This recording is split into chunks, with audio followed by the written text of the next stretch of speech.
Gravy Gang! What is going on, everybody? It's Pass the Gravy, episode number 544. Happy Gravy Day to all of you. It's Alex, Pat, and Robert back at it again in the final Pass the Gravy episode before the 10th annual Christmas Spooktacular going down this Saturday at Southern Star Brewing Company, 3525 North Fraser Street. Come hang out with us and wrap up the year with your favorite podcast. It's going to be a great time, as Pat always says. Say it the way you say it. Say it. It's gonna be a great time. A There you freaking go. great time. There you go. A great time. That's not it. Nowhere near as good. Nowhere near as good. I saw Pat's wearing his Pass the Gravy Christmas sweater. You got it at PassTheGravyMerch.com. You can get yours still at PassTheGravyMerch.com. Go get your Pass the Gravy 10th annual Christmas Spooktacular. Well, hey, we have monetization on YouTube now, so be careful with that. First of all, male nipples can't get in trouble for those. Second of all, nipples weren't even in the shot. It was just upper chest. But it's suggestive. I don't know. Have we got dinged yet, Robert? I don't think so. Thank God. Yeah. Yeah. Does that mean I'm not being really shocking strict enough? rules? And I need to step up No, my don't. game? You're doing just great, bud. No, that's not what it means at all. We finally got enough subscribers where we can make money on YouTube. Not a lot of money, but a little bit of money helps. But then somebody also showed us that there's a lot of things you can get flagged for that we previously would not be flagged for. Or not flagged, but demonetized for, I guess. What about candy cigarettes? Candy cigarettes. I don't know. I doubt they had a rule against candy cigarettes. So I think we're good It's on suggestive. that. But it is like the Christmas season. And I've just wanted to know, like, what are y'all's what do you guys know about Christmas countries? Do you have a favorite Christmas country? I guess ours. That's really my favorite Christmas country is the United States, because the North Pole, not a country. Like in school, they didn't teach you about Christmas countries, which were just countries that have green, red, and white on the flags. Like that was an entire thing we learned in school. I feel like you're the third and fourth guys I've talked to today that had no idea what I was talking about. So what we just learned is the education system in Georgia is just abysmal, to where part of your curriculum is let's teach countries that have Christmas colors. I mean, I didn't come up with the curriculum. I didn't So come I'm up with the guessing it's curriculum. I like just learned it. Mississippi is the bottom, and then Georgia is like just above it. I don't think Louisiana's that far behind. I don't know anyone from Louisiana that's ever asked me about Christmas countries. I guess I'll. What are the Christmas? What is it? Green, red, and blue. I mean, there were 12 of them. Green, red, and white, the traditional Christmas colors. Pat, Jesus, come Green, on. red, and white. Okay, Mexico. Yeah. I like. Italy. Well, here's the thing. I don't like Mexico though. I like the people. Don't like the country. Italy. If we're gonna take country, Italy. Italy's a good one. Good country. Good country. Hungary. Let me see if I can name them all off the top of my head. So we had Mexico, Italy, Hungary. I know the Maldives and Madagascar were ones because those are like island ones that are pretty sick. Belarus. Shot NHL 2004. Bulgaria. Iran. Algeria. Did I already say Hungary? See, I can tell this is just a bullshit thing from Georgia now, because when I'm pulling up like Christmas countries, it's giving me a list of like Japan, Germany, Sweden, Brazil. Lebanon, and it's like Barramundi, and then I don't know the other one. So that's 10 of them, of the 12 I just named. But Barramundi. But yeah, Christmas countries are a thing. We were taught like, hey, these are the countries that have Christmas colors in them. So like, if you had to pick Christmas countries, I would probably pick Italy as my favorite Christmas country. Do you guys want to just go Mexico as yours? I'll go Mexico. It seems like you wanted to go Mexico. I'm going Italy with you. No, I got dibs on Italy. Okay, well then I'll take Madagascar. Wait, hold on. What were Okay, some of the other Madagascar is a ones? good one. I was trying to Google it and find it, and even Google's like, I don't know what the fuck you're talking about, dude. Am I just like taking crazy pills? No one ever else was taught about Christmas countries. No, because Georgia's a joke. Oh, they won back-to-back national championships in football. People forget Yeah, that. that has saved them. And the Braves won a World Series title. I mean, yeah, do Google. I even tried countries that have Christmas colors, and it's just Google doesn't know what the fuck you're talking about. I think you just had a teacher that taught you this. Just sectioned them off by like, oh, hey, kids. These countries have the colors of Christmas. But like just completely left off like Kenya. Because the countries that had black in the flags, like black was not a Christmas color, which is kind of a problem when you think back to it. Like looking back at it, it's like, why was black not included? Because like Kenya has they have that shield with the blades on it. Like that's a sick flag. I know the Kenyan flag. I don't. But it's not Christmas colors. Go look it up. It's sick. Yeah, so Madagascar was guy. the only other one that I remember you saying, so I'll go with that. The Maldives. Yeah, I don't know shit about islands. Then I know people go to the Maldives. Lebanon, also sick flag. Not taking them. Much of a sick place. Problematic. But they do have they basically have like the Stanford logo as their flag. Oh, fuck Stanford. Just the tree. Just the tree, I mean. So if we had to tier the Christmas countries, I would say like the elite ones would be Mexico and Italy. Probably next up would be Maldives, and Madagascar. Hungary, Bulgaria, Belarus, Algeria. Following that up, like they're the mid tier. Those just seem like countries that Liam Neeson would go to get his daughter back. Yeah. Yeah, it was Burundi. Burundi was the other one. It's a fun name to say. Or Oman. One of those. There used to be a whole song about it. I can't believe you guys don't know about Christmas countries. Dude, Google doesn't even know what you're talking about. I tried Googling it, man. This isn't a thing. Oh, what were they teaching you guys? In Texas? To honor the Texas flag, I pledge allegiance to the, right? They taught us that, math and science. The only three things loyal to Texas, and then some know how the world works. That's what Texas teaches you. Well, now you all know about your 12 Christmas countries, everybody. Italy, Mexico, Lebanon, Hungary, Algeria, Iran, Belarus, Madagascar, the Maldives, Oman, whatever it is, Barramundi, and then Bulgaria. And it's not a coincidence that there are 12 countries, just like the 12 days of Christmas. So, yeah. Also, did my teacher come up with that? There could be more or less now, because since we were taught that in elementary school, I feel like there's been a lot of countries that have disappeared and then come into existence since then, and flags have changed. Like, I'm pretty sure when you were taught that, Yugoslavia might have still been a country. It's not anymore.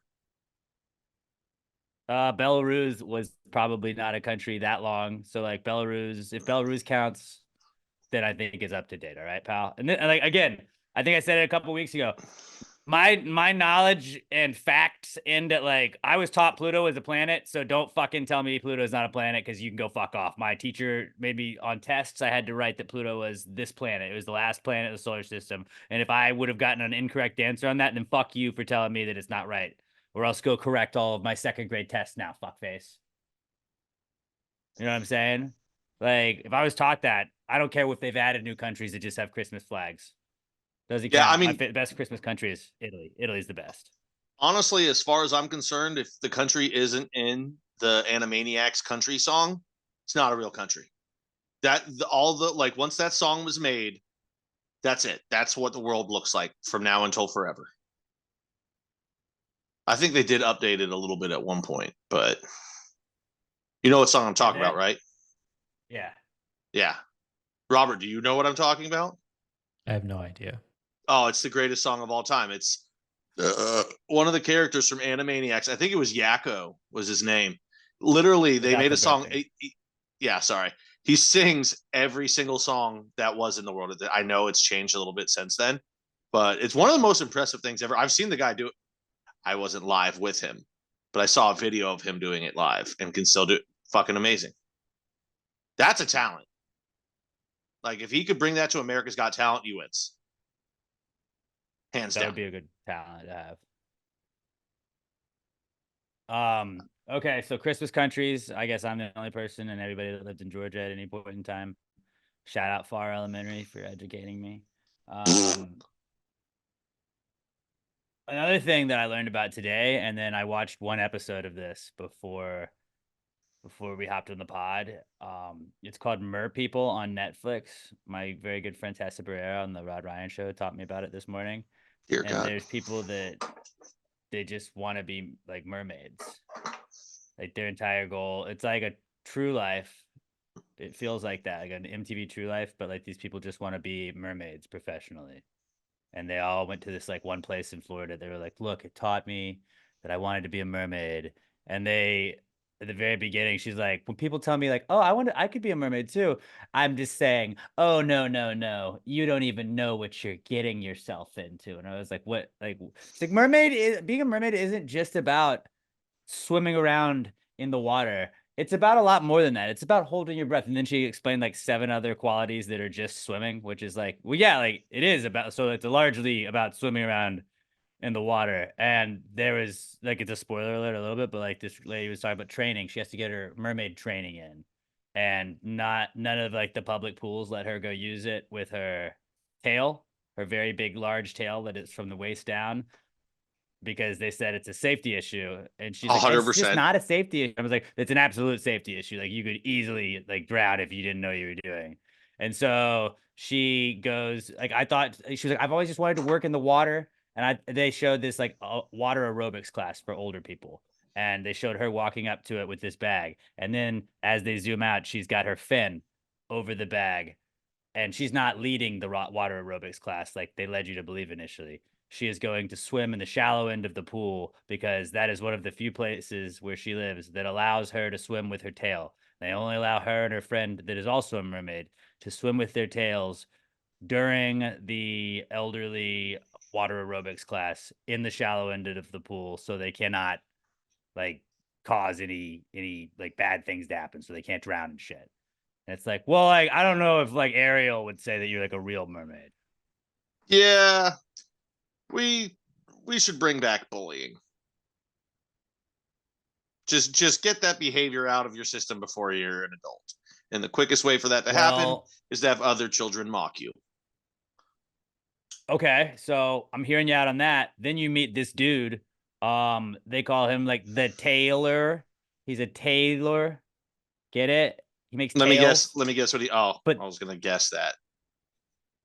But he got into mermaids because he was bullied. And when he said that, I was like, that's not gonna help, bud. But it did.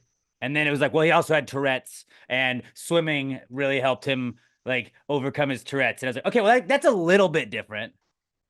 Yeah. Like swimming and being a mermaid are kind of different, although he wanted to be a mermaid. And then credit to this fucking guy, because I always say, like, I think cults are bad in a lot of instances, not the cults that I want to start, because, you know, like they're not like weird sex cults or anything like that. We don't kink shame, but like, you know, like don't fuck kids and don't do illegal shit. But like, I admire the fuck out of the hustle that some cult leaders have. Where we're like, I mean, he found a bunch of people that were willing to just buy the shit he was selling. Can't really knock him for that. Like, these people paid him. I was telling y'all about that twin flames thing. Like, that guy's just paying people that are lonely, or he's just getting them to pay him money. This guy is making like $5K per tail that people are paying. And like their number one rule you learn is to never go to a paid gig without a second tail in case one of your tails breaks. So you can have a second one. So you got to have like 10K rolling with you. And this guy's like, I make the best. So he like manufactured the best line of mermaid tails. And now he's just a billionaire or a millionaire. And fucking good for that guy. And it was all because he got bullied a little bit. He got bullied. He's like, I'm going to go be a mermaid. And then he was like, I should just sell mermaid tails. That's insane. Like, what do these people do? Like, they have to have fairly normal jobs and lives to where they have $10,000 to just spare on two. And a lot of these people have more than two tails. These are my travel tails. These are my show tail. Like, what do these people do to have all this money? Or are they just like trust fund kids? Like their family has lots of money. So that's why they're like, well, I'm just going to be a mermaid because I can afford it and I've got a safety net. It's called Mer People on Netflix. And it's one of those things where you sort of, no, I'm not, like, I think you might want to watch it, where it's like, I'm not Tiger going King, to. where you kind of like hate everybody a little bit. Like you hate everybody in it, but you're like, I can't stop. But you don't, though. You like just like you love hating them, and then you just get sucked into like, wait, I mean, I can't look away. It's you can't look away, and you're like, well, I mean, she's dumb, but let's watch this. Let's see how she does. Like, let's see how this goes, and then it doesn't go well, and then she's like working like 3 jobs to fucking be able to like afford to do this, and then she's bitching that like, oh, I can't do my training. I haven't been able to do my mermaid training, mermaiding. That's what they called it. They're mer jobs, which are jobs where you are paid as like as an actor to be a mermaid. And then they have all this training that they do because you have to act like an authentic mermaid, which, believe me, I said multiple times, like, I don't think there's real mermaids. I think those are mythological creatures. Like, you have to act like an authentic mermaid. I was like, those aren't real. Then this one bitch like acts like she invented mermaids, like she was the original mermaid, and then they show you a mermaid that worked as a mermaid actress longer than her, and I was like, well, if that lady's older than you didn't invent being a mermaid if she's been doing it longer. I don't know. It's kind of chaotic, and if you're just looking for something to like watch a little trash TV, it's like an hour, like 2 hours maybe. Go watch it, and just it's kind of one of those you can feel a little bit better. It's like watching My 6,000 Pound Life or whatever that show's called, where you're just like, yeah, I don't want to watch that either. I had a Snickers bar and I don't feel as bad. That's depressing to watch people that are so fat that they can't move. Right. But like mermaids, though, like they can move because they can move underwater. I'm just saying, not the worst thing ever. Tessa on the morning show wanted to get a mermaid to call in, and we decided like maybe that's not regular like radio ready, but like I would absolutely 1,000,000% be down to like have us go to a pool and like interview a mermaid. That'd be sick, Pat. And I would make you do it. You would have to go with me. I would definitely go, but I would feel bad because to their face, I'm going to say, you realize this is ridiculous, right? Like, you're not a mermaid. Right. And that's what this podcast is for, debate. And then we could just hear it out because we're not judgmental, even though we sort of are. We're curious, not judgmental, but we're curious and judgmental. I'm judgmental. Just know that while we're judging, we're also curious. And I've got a lot of questions. I think you're more curious than I make a lot of my judgments before any curiosity even happens. I just hear, really most of the time it's a headline and instantly I judge. It's who I am as a person, and I'm okay with that. I just can't, like, they were talking about struggling between 2 and 3 jobs sometimes to be able to afford all the mermaiding, though. And like, can you imagine if like Robert was like, yo, Alex, you think you could pay me for this month a little early?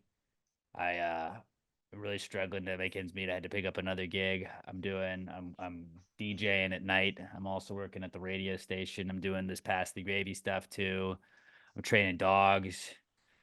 I just really like, I got to make ends meet. I'm really trying to like make my mermaid career work out. I'm like, wait, what? Your mermaid career? And he's like, yeah, no, I really want to like get paid to be a mermaid. Robert, what would you get paid to be a mermaid at? Like, are you going to go to work at Treasure Island in Las Vegas? Well, no, there's mermaid shows. Like, where? Is it like a birthday clown situation? Sort of, but no. Okay. All right. Yeah, man, I'll just pay you ahead. I would pay you in advance because I'd be nervous. Like, I think something's going on. Robert's got some shit going on right now. If you can afford $10,000 for a couple tails, I have to assume you can afford a mortgage and just get a house with an above ground pool. And then you can just swim in your own pool and practice there. Buddy, do you not know how the economy works? You just get people to put everything on credit because Future Them worries about it. And then when Future Them has to deal with it, shit gets really bad. And then you're in a lot of debt. And you're like, I just bought how many thousands of dollars worth of tails when I'm working 3 jobs and still can't pay my rent? No, I didn't think this day would ever come. That's what I think happens. Yeah, because I'm not a real adult and I forgot that credit was a thing because I don't use it. Same. That's why I don't. But that's why I don't. I don't even have a credit card.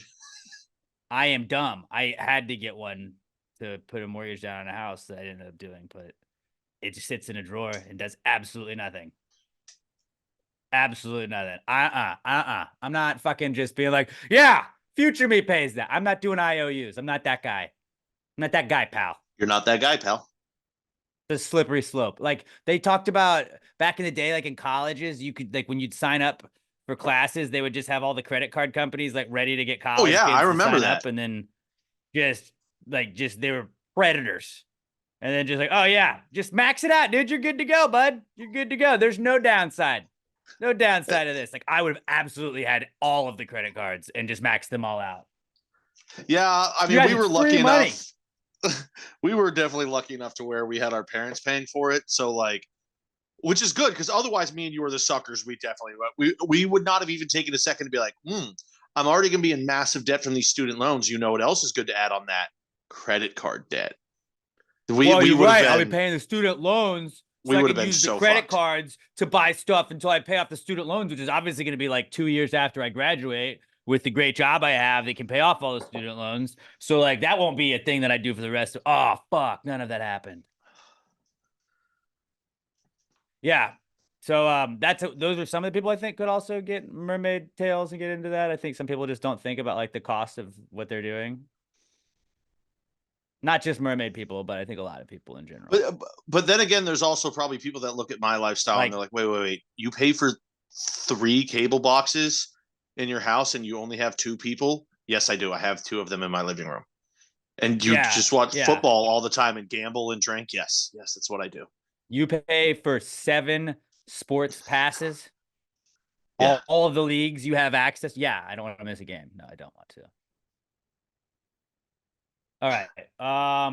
That's really all I had for the Precome segment. Mermaids and Christmas countries. Also, my eye is twitching, and if you guys had a fix for that, I would love that. I believe potassium. Do you have a banana? I could also be making that up, but I think I did read that one time because I had my eye twitching for like fucking 6 days one time and it drove me nuts. I figured out, well, first, this isn't really figuring this out, but I just believe that like comedy drama, what do you call them? Dramedies. Those are the best, the highest level of TV just in the world. Yeah. And especially if you revolve it around sports. Now, I finally finished watching Ted Lasso yesterday. And not ashamed to say that in the final season, I cried like 5 times. And like half that season, I was just like welled up with tears watching it because it was so beautiful and touching. And I think that and I'm not endorsing this, if we want to see more men go to therapy and grow emotionally, we need to have sports therapists. Now, you're going to say, Pat, that's already a thing. I don't mean therapists that specialize in sports. I mean therapy that specializes and surrounds itself all around sports. Like if you had to name one movie in the history of movies that has made the most men cry, people would say Brian's Song, revolving around sports. Or Ruby. I've cried at Ruby, revolving around sports. Moneyball, for love of the game. Field of Dreams. Say Ruby? Did he just pretty sure I said Ruby. Ruby Robert. I heard Ruby. Ruby. Okay, well, Ruby too. Also, Ruby Tuesdays. It's a great place to cry. Also, somebody Photoshop the like movie poster of Rudy where he's getting carried off, but just put Ruby red slippers on him and change it to Ruby because or a Ruby Tuesdays. Photoshop that. And they're taking him to Ruby Tuesdays. Yeah.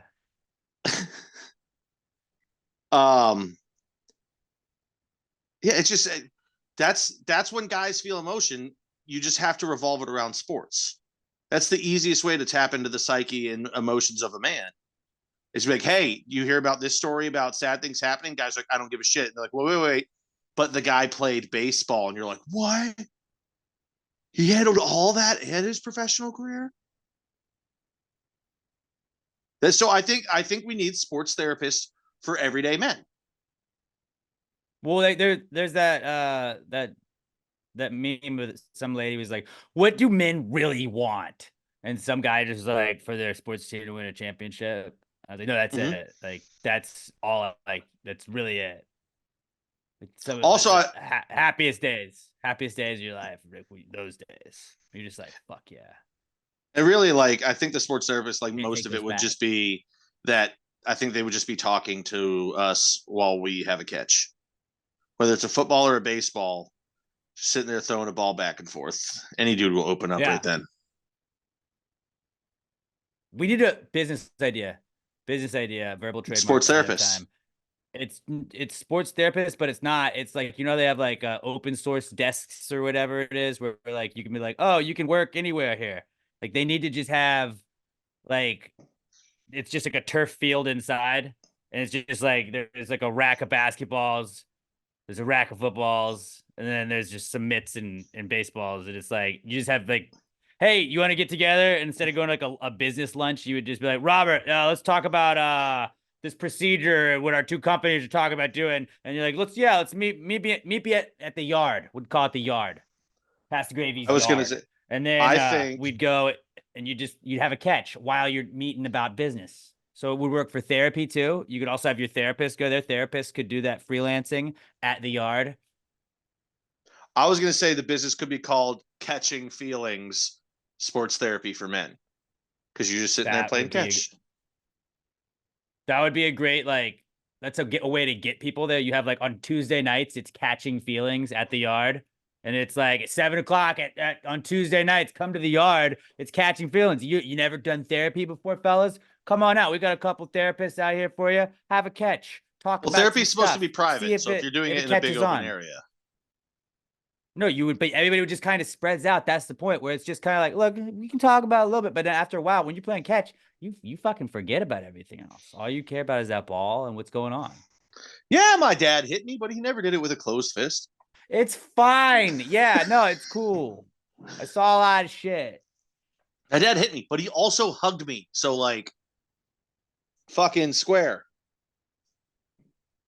That would be a very effective way to get people to start at least working on therapy. Because I think a lot of this, the mental health stuff is like, it seems weird to just dive right into it. But if there were weird things like that, not weird things, I think that's a pretty logical thing. Like, just have a catch and like kind of talk about something for a second, and then like maybe you're like, you know what, I may go see a therapist, a regular therapist, not just a sports therapist. But sports therapist, it's like a gateway therapist, and maybe to improve all the mental health stuff we've got going on in this society, we just got to start normalizing like little things like that, where it's like, hey man, this is cool, whatever, dude, whatever. I mean, I kind of do like the idea of the sports therapist more, though, because I don't. And I know this has nothing to do with their qualifications. I don't think I could take advice from somebody that can't throw and catch a ball. So I think I would need that as a like prerequisite of even having the therapist. Like, well, you should really work on this. I'd be like, shut up. I saw you try and throw a football last Tuesday. You don't know what the fuck you're doing. That is, I would like to, like, you should have to have like film of that for like resumes and stuff. And it's like, yeah, but that guy, did you see that guy fucking throw? Yeah. That sucks. And also, I think he's got an MIT degree. This is going to sound slightly sexist. He can't throw a fucking ball. I would have to have a man as a therapist. I don't think I could have a woman, just because I'd be like, you don't know. You don't know what it's like to be a man. Yeah, you've been taught, but you don't know. You don't know what it's like to not be able to get hard, and then she laughs at you. Not that that's ever happened, but you know, yeah. You don't know what whiskey dick is like. I could never do couples therapy, because I would either assume that if it was a woman, that the woman was taking the other person's side, or that if it was a dude, he was trying to fuck her. So he was trying to drive a wedge between us and drive us apart. And I'm like, no, Which is like, that's a really like toxic thing to say. It's a very toxic thing to say. But when they're like, yeah, well, we tried couples therapy, but he didn't even want to go. I'm like, well, yeah, like you were either going to fuck the guy if it was a dude therapist, or like she was going to take your side if it was a chick. I know how that works. You show up for couples therapy and it's Johnny Sin sitting there. You're like, this is bullshit. Thought you were an astronaut this week. I fucking know how this goes. I know that couch. I'm not sitting on it either. You walk up, you're like, their office is a dungeon? Huh. You know, you know. If you know, you know. All right. Robert, what'd you have for the pre-com segment? I guess speaking of shows, movies, whatever, earlier this week I watched Elf for the first time ever. Amazing, right? It is a terrible movie. Get him off. That's it. Thumbs It's me, down. Alex. It's me or him. Not It's me. a Get him off the fucking good podcast. movie at all. Bye, buddy. Hope you find your dad. People just quote lines. Like, what is the plot of the movie? There is no plot of the movie for like the first. I love you. Hour. I love you. I love you. For the first hour, there is no plot. Everything happens You know what in you the last are? half hours, and He's finding way his too dad. fast. He's finding his dad. He's an elf that was obviously not an elf. He was a grown boy, and he had a dad that obviously didn't know he existed. So he was growing up in the North Pole. He's got to go find his dad, okay? They were like, buddy, you're too fucking big to be at the North Pole. Okay, and then he tried to fucking assimilating- create a relationship with his dad. No, and then just like assimilating scene into a after relationship scene. with your family. Also, why did Zoe Deschanel have to be in the movie? She has like 5 minutes of screen time. Because she's awesome. hot. She could have been not in the movie. But she's hot. You know what, You Alex? needed a love interest. He's just an angry elf. That's what Robert is. He's an angry elf. Robert, you're one of the people that wouldn't like that. Like Santa's sleigh would not have flown in the park because you would have not had the Christmas spirit. You would have been the fucking, oh, I'm not going to sing. I'm not going to sing, dude. You'd be James Caan. The real villain of the movie is NYPD. I agree. They were actually. And then that special unit. I've got a special unit. Dude. Yeah, it doesn't work. There you go. Oh! It works as long as I'm not too tired.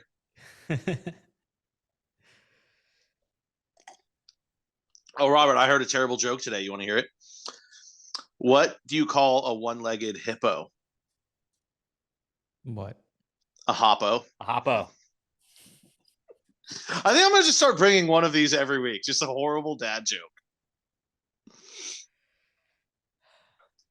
Yeah, Elf wasn't good. You're a piece of shit. I'm really All right. disappointed in it. I don't like to cuss at you, Robert, but you're Oh. a real piece of shit for that opinion. I'm not mad. I'm Robert, just disappointed. that's crazy that you say that. No, 'cause, I'm mad. Pat, last I checked, we have our 10th annual Christmas Spectacular, and we do happen to do a movie bracket every fucking year.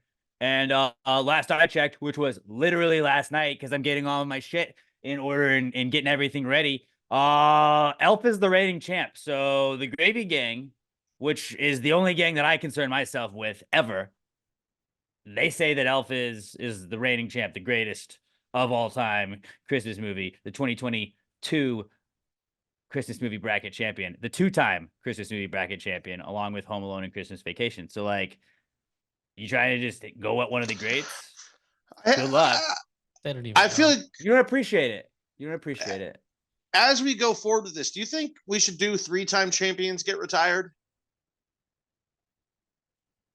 No. Okay, There- just there an should- idea. There should be some sort of conversation. Like, what happened? One year, Die Hard won. What happened to us there? We were right. You got out of hand. Yeah, see, things got out of hand. There needs to be some. We got to rein some things in. That's what's great about what I live hate. voting. People get caught up in the It's- moment, man. It's the beauty of it, honestly. I It's- have to agree with Pat on that. It's chaos, It's why and we I have a hated it that different winner entire time. every year. But sometimes it's just like, bam, you're like, all right. It's like 90% the same people voting every year, and we come up with a different answer every time. I love That's it. what I do. Because like it is crazy that it's the 10th time. Because I was telling Emma yesterday, I was like, wow. And like I'm like freaking out over like there's 3 2-time champions. And she was like, in your Christmas movie bracket, that like the first 3 years of it were you and your dumb friends. I think the first 2 years were me and Curtis and Cole. And then we had like an online like Facebook Live where only the people in the Facebook Live were also voting. So it was like maybe 8 people in total that were voting each round. And then we finally did it at the bar, and that changed it up. But ever since we've done it live, like it's been a game changer. And really, like the Grinch won the first year. The Grinch is a 1-time champion, and the Grinch won because Cole, our movie reviewer on the show, then was like, the Grinch does not belong in this at all. Like, and so Curtis and I just spitefully picked the Grinch and overvoted him 2-1 every single time. And he's like, "You fucking telling me you think the Grinch is better than Christmas Vacation?" We're like, "Moving on, let's go." And the Grinch was like a troll vote anyway, but whatever. Like that's what happens when 3 people vote and 2 people are in cahoots. That's what I love about it. It's kind of just chaotic and there's no rules and like whatever. It's the anarchists Christmas movie bracket. I bet Robert would hate Christmas Vacation too. I probably you would. definitely haven't seen that. I have not seen like, that. Yeah. Like Robert would be watching it and not even chuckle when he said "shitter's full." Like Robert wouldn't even crack a smile. It'd be like he was waiting at the DMV. He would just get anxiety about Cousin Eddie. He'd be like, "I just didn't like him very much." He'd be like, "Yeah, he wasn't a." He would hate him because he would be like, But "I see qualities of Pat in this character, and I don't like it." he bought too much dog food. God, I hear my sister's dog howling downstairs, and I just want to fucking throw a sock at its head. Well, I don't hear it. So yeah, good thing that we have a Christmas movie bracket coming up where we can settle what that is. We settled last year that Robert will say "I love you" for the right price. And There's been a I lot guess of see if bad we can takes. settle whether or not Elf is bad. Not just from Robert, but from all of us. There's been a lot of bad takes on here over the years. That's got to be the worst one. Well, it's up there. Like I don't remember what it was. Emma doesn't love Elf. Emma doesn't love it, and I understand there's some flaws in Elf. And if you want to say Elf's not the greatest Christmas movie of all time, fine. But to say Elf is a bad movie, that's wrong. That's just wrong. Will Ferrell is as good as he's ever been in that movie. James Caan is fucking perfect. I don't know what else you want in a Christmas movie. Who's James Caan? That is his He's father. the dad. Oh, what? He's perfect. He also terrible. The guy who needed more screen time was the security guard at the mall. Okay, first of all, Yeah, it's not agreed. a mall; it's a department store. Whatever. Same thing. And you're talking about, I believe his name is no, I was gonna say the name of it's. I think it's Donald something is his name. Glover. But yeah, the big guy, right? Faison. Duck. I was gonna say Faison, but isn't Donald Faison? Isn't that It's Turk? not. Yes. Yeah, Yeah. that's what we were doing. We were just giving you the wrong Donald. Fuck you. Donald Trump. Duck. We already said Duck. You said Yeah, Duck. But like, Robert, James Caan is like One of the greatest lovable, actors of all time. But he's like the hardened like father, but then he becomes lovable at the end and softens up. He was in The Godfather. He was That's Sonny. in The Godfather. Like, Look how they. that's what it's like. Wait, you got that guy to be in the Christmas movie? The murderer, you got him to be in a Christmas movie? He's just a great guy? Your dad is on the naughty list. No! We're going to get worked up. We're going to get worked up about Christmas movies on Saturday at the Christmas Spectacular, 3525 North Fraser Street. If you'd like to settle this beef with Robert, with words, not physical altercations, Robert, he'll whip you with his hog. You watch out. Watch out. Everybody knows that.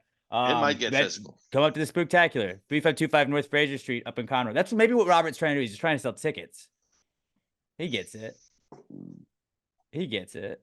He's like when Conor McGregor was doing that whole Floyd Mayweather, "I'll fucking kick your ass." And you're like, all right, I'll buy that pay-per-view and watch him lose. You'll do fucking nothing.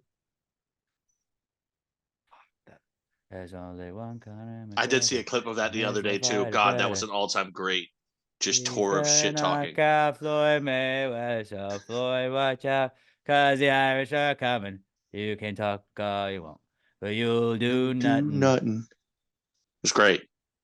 The fact that that was like 4 or 5 years ago and I still know all of the words to it shows just how solid that was. All right, moving on. Let's get to the Comeback Kids segment. The Comeback Kids segment this week is brought to you by our good friends at littlemshop.com. A little bit of that, a little bit of this, and a little bit of that. There's something for everybody at littlemshop.com. They are known for the best air fresheners in the world. Go and stock up on some of those air fresheners. They're a great thing to give people, like in a stocking stuffer. It is stocking stuffer season, and I know like that is one of the easiest things to forget. How many times, if you were ever like responsible for putting stuff in people's stockings, have you like got the gift, wrapped everything's in a bag, so fuck stockings, and then you got to go like run to a CVS and get some toothpaste and like travel shit to give to them and be like, here, and then I found this this cool gum. You're gonna love this gum. And then you just put it's like, dude, I can tell you went to CVS. Go to littlemshop.com and load up on a bunch of air fresheners. They're not gonna think you're saying they're smelly. They're gonna be like, oh, this is great. Because the best thing in stocking stuffers are just like, oh, I'm not gonna have to buy another roll. The next time I go on a trip, I don't have to buy travel toothpaste, whatever it is. It's always just like, oh, this is convenient. Now I don't have to buy that for myself. I don't have to get chapstick next time. I don't have to get an air freshener because my good friend Pat or Robert or Alex or you listening or watching at home purchased me an awesome air freshener from littlemshop.com. If you spend $10 or more, you're going to get free shipping. You can also get 10% off of your order, even during the holidays, with our promo code PTG69 at checkout. They have compact mirrors for the ladies. They got some customizable keychains. If you can put your person's name on them. You can get also just like your own name on them. You can get cool already themed keychains they have as well. You can design your own stuff. They got stickers, a little bit of this, a little bit of that. It is holiday season. If your kids are getting ready to be away for Christmas break, give something to the teachers. Go to littlemshop.com, littlemshop.com, promo code PTG69 at checkout for 10% off your order. And when you spend $10 or more, you get free shipping at littlemshop.com, promo code PTG69 for 10% off your order at littlemshop.com, littlemshop.com, the official sponsor of the Comeback Kids segment. It's the Comeback Kid. The Comeback Kid of the week. The Comeback Kid of the week. Bitch. Our first comeback kid this week is getting paid because Shohei motherfucking Ohtani broke the bank and he went all the way from LA to LA. He is now a Dodger, no longer an Angel, and he is a 700 millionaire. Fake news. He is going to have $700 million. It's a 10-year, $700 million deal. Yeah, he is. That is how much money the contract will pay him. But they will defer really it. They've deferred it. But that was the whole thing. They came out, they're like, well, he's actually deferred it, which just means it's like a Bobby Bonilla thing where he's gonna still just keep getting paid out. He's gonna be getting paid the $700 million into the 2040s. So he basically just won the lottery. But that's kind of what, like, if you win the lottery and you don't take like the lump sum, you just get paid out. Like, that's kind of what he did.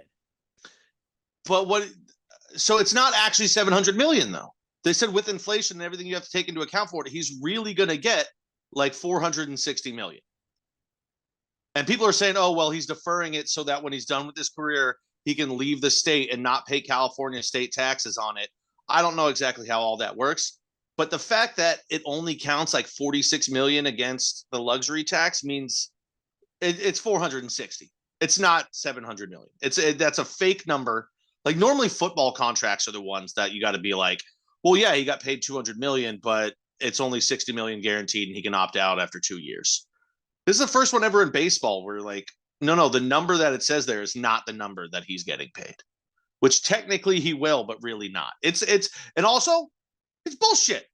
It's bullshit. You shouldn't be able to defer Bobby Bonilla just took like 1 million a year for what was it, 30 years instead of 30 million over 2 or whatever the fuck it was that he was supposed to get. He didn't defer 99% of his contract. You shouldn't be. And also, if it's actually 700, why doesn't it count 70 million a year against the luxury tax? The Dodgers cheated, and it will not stand. I will not stand for cheating in baseball. Also, I hope Ohtani blows out his elbow on the opening day of every year now. Well, he's not going to pitch. So you can blow out your elbow throwing from the field. I've seen it many times. I guess you can. Yeah. Well, see, like what the Dodgers did, if this is indeed cheating, is like the smart way of cheating, where like the Astros, you have dumb people that can just be like, ooh, bang on trash can, me here, that's cheating. Looks like there could be buzzer. See, he didn't take his shirt off. That's what that is. Like math cheating, like that's when like you like cheat on your taxes every 4 years when we have to pay them. Like, yeah, you can get away with that on me. I don't know. I'm bad at math. So like 700 million, I'm like, yeah, okay. And they're like, really, what it is, and then like you're knocking it as like $460 million sucks. I'd take $460 million easily. But like, yeah, I don't know. Smart people with numbers just confused us all into believing it was way more. Yeah, no, that checks out. Yeah, and it's I mean, what's cooler going to to say end up 700 happening? million. is 10 years from now, when it's time to pay him, they're going to try and sell the team. And the only people that are going to be able to afford to buy the team for full value and still pay him, this is how the Saudis are going to get into American sports. They're going to have to sell to the fucking Emirate of Omar or whatever the fuck, king of Saudi Arabia, one of them. And then we're going to have dirty money in Major League Baseball. And I won't stand for that either. The Dodgers are actively trying to ruin baseball. And I hope they all get arrested. I hope Shohei blows out his knee. Like I hope he blows it out tomorrow to the point where there's nerve damage and he can't play baseball again. And then they owe him fucking $460 million, even though he can't play. Because it's fully guaranteed. And I just hope he never retires. Like, well, I'm going to try and rehab it every year, but it's not going to work. I hope he gets fat, like Bartolo Colon fat. Dude, you actually may be onto something, because if the Saudis needed an in, and that is a way that's going to be it, man. The Angels, I mean, the Dodgers also would have to sell. Magic Johnson owns the Dodgers, doesn't he, though? He owns a part of them. So he Can you imagine if Magic Johnson actually like outright owned your team? That would be a disaster. But he also owns part of the Commanders. So maybe this is the Saudi public investment fund's way of being like, foot in the door when they got to sell the Dodgers. Then we already got a foot in the door with the Commanders. We'll just buy an NFL team. Boom. The Saudi investment fund gets the fucking Dodgers and the Commanders. They get an MLB and an NFL team within like years of each other. And then also, we're all fucked. Just fuck Shohei too. Like, I'm going to try and build a super team. I'm going to go here for no money. I read a report that the Giants were willing to give him the exact same contract. He robbed us of nighttime home runs into McCovey Cove for the next 10 years. That's what should have happened. He should have played for the Giants. They could have done a partnership with the NPL, I think is the Japanese league, Nippon Professional League or something like that, where they could have had, but they could have had the Japanese Giants come to play the American Giants. Every year that could have been a preseason game. But see, but they don't really, and then baseball for the other half. That's how they get hurt. We don't want to hurt them. Well, then we would not have wanted to hurt him. We do want to hurt Shohei now. We want fun, don't we? I have finally gotten to the age in my life. I think like once you get to your 30s, you don't really root for people to get hurt in sports anymore, because like you've just been around long enough. They're all younger than you now, and you're like, okay, I kind of see the humanity of it. Fuck that. Certain teams. Fuck that, dude. I'm fully rooting for injury now. I'm not above it. There's times where I'm not above it. Like not. I don't feel happy with myself when I feel like that. Right, obviously, but like it'd be ideal if we didn't have to face that guy the rest of the time. I don't want him to be done for his career, but if my team didn't have to ever play him again, it would be fine. I want him to be done for his career, unless because the only team I wouldn't mind him going to that would like be able to trade and spend the money would be the Red Sox. Like if he went to the Red Sox, fine. I know you would hate that because you're a Yankees fan. But Robert, wouldn't you be okay with that?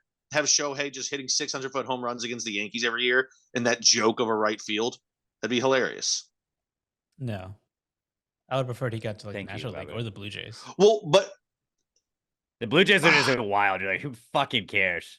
That would have been funny too. Mm-hmm. He's like, I'm going to own 3 countries now. I'm going to go to Canada. Sick, dude. I mean, part of me was like, he would have been sick on the Cubbies too, but like, fuck the Cubs. I still hold that grudge. I don't care that they're not in our division anymore. Fuck them. So we are now officially a fuck Shohei podcast. What if you just gone to the D-backs? That would have been wild. I think from now on we should call him No Hay. D-backs would have been sick, dude. He would have looked so good in those movies. Now he's immediately overrated, though. So he's overrated, just like Victor Wembanyama, bust. Who, by the way, Victor Wembanyama, the next Jordan, the next guy in the NBA. He hasn't won a game in 17 straight. Right? 17 straight games. That's like, your king. That's your fucking king. 17 straight losses. I will say this though. I have Spurs fans in my group chat, so I took a screenshot the other day when the Rockets beat them.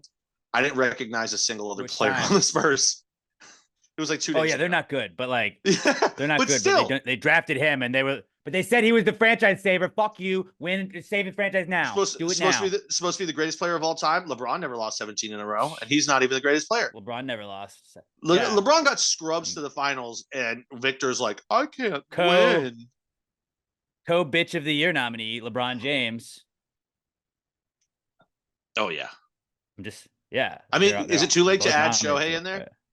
Can we add a bust of the year? If this has happened last week, no, that's our thing though. Like Victor Wembanyama, absolute bust. Fraud. I've been saying it since he was drafted. But now you get the like overrated, overpaid, like not worth it tag on Shohei because he got paid. Up until then, you're like, dude, Shohei's just a beast, and like now you're like, fucking overpaid piece of shit. He can't even pitch. You're basically paying him half of that. You know the NBA's kicking themselves too, because we all know they fixed the lottery. And they wanted another foreign big man on the Spurs with Popovich because Popovich was becoming irrelevant. They don't want that. And so they took it away from the Rockets. You know the Rockets ball came up and they were like, we're just going to cross that out, right? San Antonio. Imagine if he was on the Rockets, his skill set on this team. They'd be so good. Dude, and they would. Yeah. Remember but like imagine their new star of the league would be winning and they'd be able to push him. I don't hear anything about him because they're so bad. There's no point. This guy's a total bust. The NBA busted. Fuck getting the NBA. Paid though. Shohei Ohtani and also fuck Victor Wembanyama. But while you're on that about the NBA trying to ride their golden boy, family is also back because Tommy DeVito and the DeVito family just took over the world. I'm sorry, I'm not trying to shit on Pat. We were very cordial to one another during the Monday Night Football game, the Gravy Bowl. The NFL version of the Gravy Bowl. We know the Gravy Bowl is South Carolina State or Jacksonville State against Sam Houston State. But Tommy DeVito, I love him. It's hard to not love him. You were watching him from the other side. Is he still like lovable, even though like he beats your team? Like he's fun. Like, I mean, he's hard to hate. I hold nothing against him. I hate the Packers defensive coordinator. That's who I hate right now. I don't hate Tommy DeVito. Yeah, I feel like I could come up with a better scheme defensively than the Packers did. I think you're wrong on this. I don't think family is the breakout star of this game. Family. It's his agent. We'll get to it. But yeah, family is very much back. His agent in the family, dude. The mafioso, they're all a big family, buddy. Italians. Yeah, they're awesome. Italian. When you hear your family, it's like the Olive Garden. The DeVitos are amazing. Tommy DeVito's parents showed up. They're fucking season ticket holders. They're giving out pasta at the tailgate beforehand. They got chicken parm that they made. They're fucking awesome. They're doing the Italian hands. Then you see his fucking agent at warm-ups. He bought a fucking zoot suit, like pinstriped mafia 1990s soprano. Like he bought that probably from an extra on The Sopranos. And had like it looked like a flip phone, wasn't a flip phone, but I think part of me just wanted it to be like the brick phone would have been way better. That's so great. Had like the giant phone doing that. That would have been awesome. He's got the fedora on and just he's fucking awesome. Fucking awesome. The Giants winning, it just added everything to it because like this is such like a fever dream right now where you're like third string quarterback comes in, season's done. Like they haven't lost in a month right now, knock on wood, and I am fucking so happy. And like if he continues to just win, like I get to go see him play in New Orleans, and like I want to buy an Italian flag so bad. I'm trying to be like, dude, we don't know if he's gonna be our quarterback long term, but like just buy in. I bought a clown mask earlier this year for this game. I might buy an Italian flag instead. You can't do it during that game because you'll be in the stadium. You should be eating cutlets during every game. Oh, I ate 2-0 after the chicken parm. I get chicken parm sandwiches from Primo Hoagies. No. Not even the I also ordered it yesterday too. You should just chicken parm sandwich. Well, because they deliver them to them. But you should just fry up some cutlet. Like they're not hard. Chicken cutlets are very easy to make. You should be making cutlets. I could maybe do that. Cutlets for the game. Not a bad idea. Tommy Cutlets, baby. Tommy Cutlets. TD, baby. You should get a chicken cutlet tattoo. He's awesome. If he makes the playoffs with the Giants, I would get a Tommy DeVito tattoo. Is that like still possible? You have my word. I know you're not mathematically we are one game out. limited. We are One game out really? of the playoffs with our win on Monday. Yeah, we were going from being a top 5 draft pick to now one game out of the playoffs. A lot of stuff has to happen, but if you don't think I've already sold myself all the way back in, I am so going to get hurt again because this is absolutely like I love Tommy DeVito. You guys know that. I love him so much. There's a very good chance this thing comes crashing down at some point. And like, I am fully aware of that, but I'm not going to think about that because that's not what I need to be doing. I need to be gassing the boys up. I need to be supporting the dudes. Just how cool is it? Every time he does anything, he just does the Italian hand. That's awesome. It's the best celebration ever. He's from New York. It's harmless. It's awesome. If you guys lose to the Saints and Derek Carr, I'm going to be even madder. Like I'm going to be mad at the Packers again if like Derek Carr gets a win against them and we couldn't. It is like such a letdown spot too. For a primetime win. And they've got a good defense. Like people don't know like Tommy. People haven't figured him out. People haven't figured Tommy out. Maybe try blitzing. Packers didn't do it and it didn't work. Only team that couldn't sack him. Not leaving the middle of the field open. And then only changing that when it's the very end of the game and you need to only leave the middle of the field open and then just leave the sidelines open for Wan'Dale Robinson. It was like they completely switched at the wrong. No, you did the third and second quarter defense in the end of the fourth quarter. Don't do that. Don't do that. No. I would have been very mad. At no point in that game did I think we were going to lose until that final long catch that you had to put you in field goal range. That was the only point of the game where I thought we were going to lose. Even after 3 turnovers, I was like, we're going to find a way to win, and we're going to find a way to cover.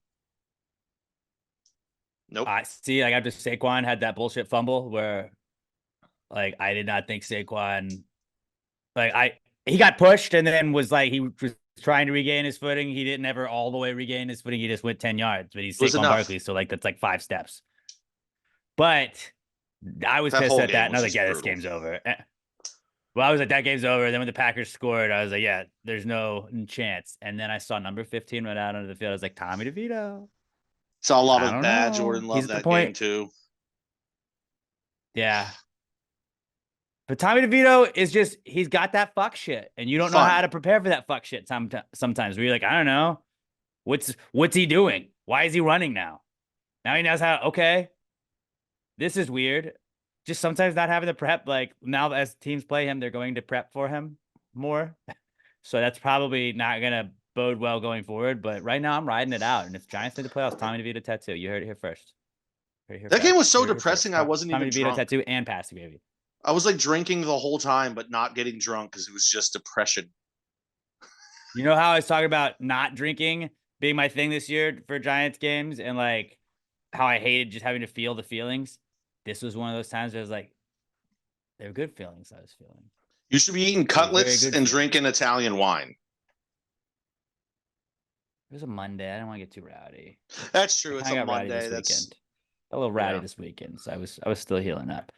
But yeah, so Tommy, the DeVitos are back, family is back, and also back is Frankie Ocho because Sean Stellato is Tommy DeVito's agent, the guy in the zoot suit and the fedora, and everybody was tagging us. We got tagged a ton of times with people being like, yo, this guy looks like a guy that might be associates with one Frankie Ocho. And I did talk to the Ocho man. I was like, Sean Stellato, what you know about him? He was like, I know him. He's a very good friend of mine. We've done business in the past. We may be doing business in the future, but right now we're on good terms. I'd be willing to bet. And Stellato, they're tight.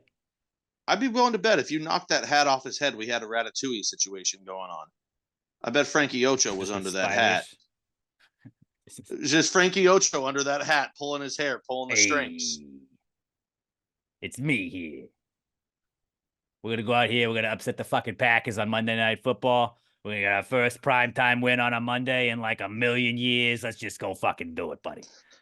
If we could have just had one sack, we could have had a good reaction of his entire family going, oh! Couldn't do that. Packers robbed a national audience of a good family. Oh. But yeah, it was pretty awesome. So yeah, the reason was that Victor Wembanyama, they were saying, like Victor Wembanyama can't get people to watch the NBA more or anything like that. Shohei Ohtani, cool, whatever. He got paid $1 billion. And then like I saw some meme that was just like, an Italian guy in New York started for the Giants and was a national story. Like Shohei Ohtani contract, cool. You got to do that. Victor Wembanyama, you have to draft like the tallest guy ever. And then there's an Italian guy starting in a New York team. And it was like, fuck yeah, all right. NFL's king. NFL's king.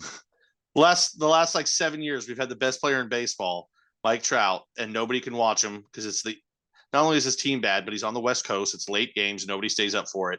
We've got this new guy who's the greatest baseball player to ever live. He's been stuck on the West Coast with him, and they're like, you know what? Let's keep him on the West Coast where nobody will watch the fucking games. And fucking baseball. Tommy DeVito, third string quarterback, Italian. America's Italian. And they're like, yeah, that's way cooler. We like this more. But he's doing the Italian hand. That's why you gotta love Italians, and really the Irish too. But this is a moment for Italians of just embracing the stereotypes. Those are really the two not ethnicities, whatever the word. I've always wondered if that two groups of people that just. No, I don't know. It's two groups of people that really just embrace their stereotypes and don't get mad at it. Irish, yeah, we love drinking. We're red. We're gingers. We burn easily. Well, we've got hot tempers. Italians are like, yeah, we're gonna fucking spike our hair. We're gonna wear tracksuits, and we're gonna eat cutlets. I would say like the Irish and the Italians are also like number 1 and 2 probably in mafias within their cultures too. So it's like you can make fun of us all you want. We're not gonna get mad. We'll just get even. We'll just get even, witches. Yakuza are big. Yeah, that's true. The Yakuza is big. I really only know about them through video games. But in America, Rush Hour 1 and 2. The mafiosos in America. It's Italians and Irish. Yeah. Mainly Italians. But family and Frankie Ocho. It's good to just see the people giving him some recognition. You know, the Ocho man, we haven't heard from him in a minute. Good just reaching back out to him. Luckily, I mean, it's a good thing we haven't had to reach out to him in a little bit, just because, you know, we haven't had to we hadn't needed him for anything. But it's good to just be like, yo, happy holidays, Ocho man. People were wondering what's your connections with this Sean Stellato guy, and he was like, oh, he's an associate of mine, former business partner. So good man. Maybe we'll get Stellato on the show with the Ocho man eventually. Also, Comeback Kid this week is holiday parties, because it was either like last weekend or this weekend. All of the companies I feel like that still do company parties are having their holiday parties. Everybody's like, sorry, can't. I'm gotta do this because I'm going to my wife's company party, and then I don't think our company is doing one. Robert, my sister had hers 2 days ago. I think Monday was hers.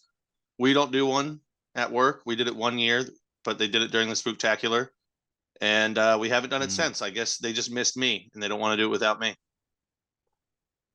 They should just do it at the Spooktacular also. But that's a good thing to do. Like your company Christmas party, just recommend, hey, Southern Star Brewing Company. This Saturday started about noon. Southern Star Brewing Company. Great place to do it. And then we'll host it. You don't have to hire a band. We're already there. Tootsie's Tacos, Tex Pina. You already got food trucks there. Done. Robert might sing a song for you. Who knows? Robert will provide the entertainment also. Anything can happen. Nobody knows. Holiday parties are back. But yeah, that's our holiday party is going to be the best one for sure. And then also this week is White Elephants, because the Gravy Gang has wanted, several members of the Gravy Gang have wanted me to let you know that if you will be attending the Christmas Spectacular, they're going to do a White Elephant. It is completely optional, but if you'd like to participate in the Gravy Gang White Elephant, it is an optional $25 limit right there. It's optional, but $25 is the max. So no more than that. Don't go doing the Vince Vaughn on 4 Christmases and buying an Xbox and then bringing it there. Just don't buy an iPod like Michael Scott. Just show up with something that's like $25 and boom, you're done. I went to a White Elephant at a friend's house one time and just grabbed a bottle of Windex that was already partially used as my White Elephant gift. Just put it in a bag and like didn't put a name on it. And I got like a whiskey glass set, and like it was a bag that went with it. It was all this like nice stuff. It was like a nice like gift set. And I'm like, the other person just got like a half-used bottle of Windex. And I just never fessed up that it was mine. This is like, well, I'm going to take this. Sometimes you win, sometimes you lose, you know? I would recommend not bringing half-used bottles of Windex, though, just for good karma. Maybe the Giants have been bad for so many years because of that. That was the karma points that I lost, and that's No, I think coming that's back to hilarious. haunt me. Who knows? There should be at least one really bad gift in those every time. So it makes it fun. Gift cards are always a safe way to go, especially. I mean, the Gravy Gang, they can kind of get like the Gravy Gang one can be a fun one. There's just like if you're at a work one or anything like that, it's like gift card, Or Visa gift card done. or bring an envelope that just says cash with question marks on it. Like there's an amount of cash in here. You don't know because it's a sealed envelope. You won't know until you end up with it. Cash, and it's what I invested in Bitcoin 3 years ago, and it's all gone belly up, so there's nothing in it, and it's actually a bill, and you owe me money. I thought Bitcoin was So doing it's like good the right now. worst white elephant.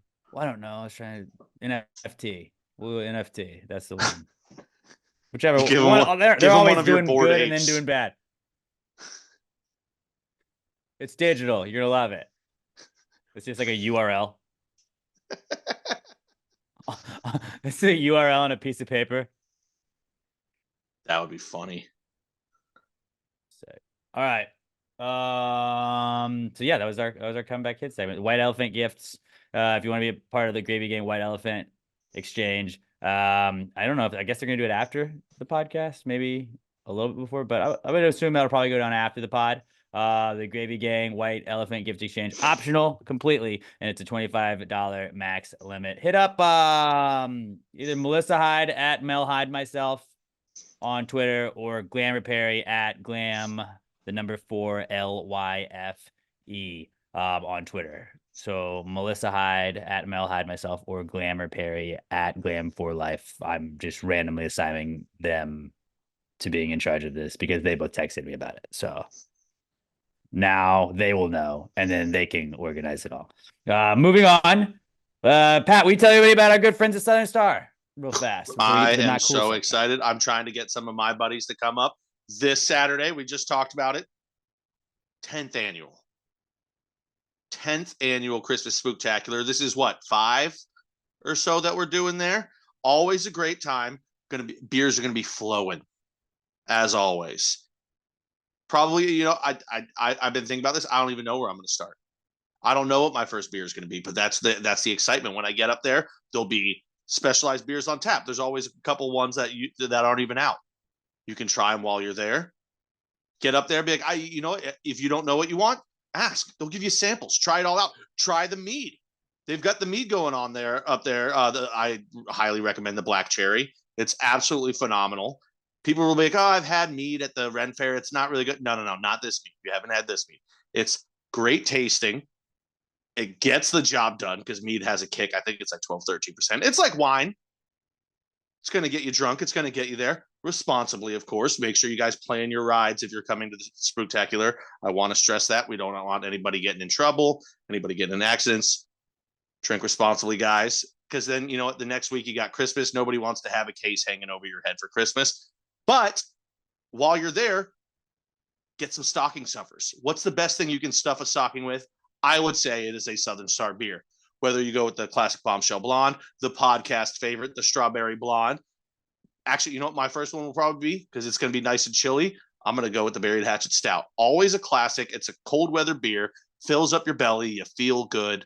You feel full-ish. Make sure you eat also, guys. That's a key one. That's got me a couple years in a row. Eat when you're at the Spooktacular. Don't hold off on it. The next morning will be rough. And if you're like me, you got to get a hotel room. You don't want to drive home feeling like shit the next day. Not a good move. But get up there. Come party with us. We're starting at noon-ish. That's usually. Yeah, let's say I think it'll even probably be open a little bit before noon too. We're gonna go on at 12:30. We're going on at 12:30. Okay. Get there noon. Get settled in. Get your beers, your seats. Tokens. Get ready to go. Yeah, get your seats. And mingle with the Gravy Gang. I like when the Gravy Gang gets there, and then like I heard Mikey P may or may not be bringing some pork candy. I'm excited about that. Love his candy. Some rumors of that. I love putting his meat in your mouth, right? Love putting his meat It in just your mouth. melts. So will you. So will you. You can't not like putting his meat in your mouth when you try it. I'm just saying, it's just a fact right there. But yeah, I like watching when they come in there and then they all start like everybody starts to interact with one another, and then we'll get going.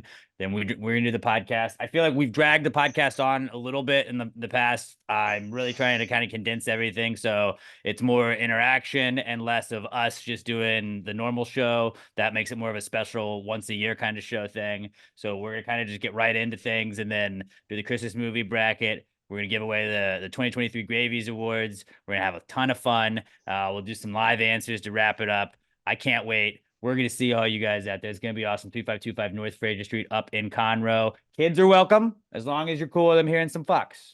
That was one of the ones we can say on YouTube, right? Yeah, we can say. I don't know how many we've gotten dinged for just yet, but we can get away with a few.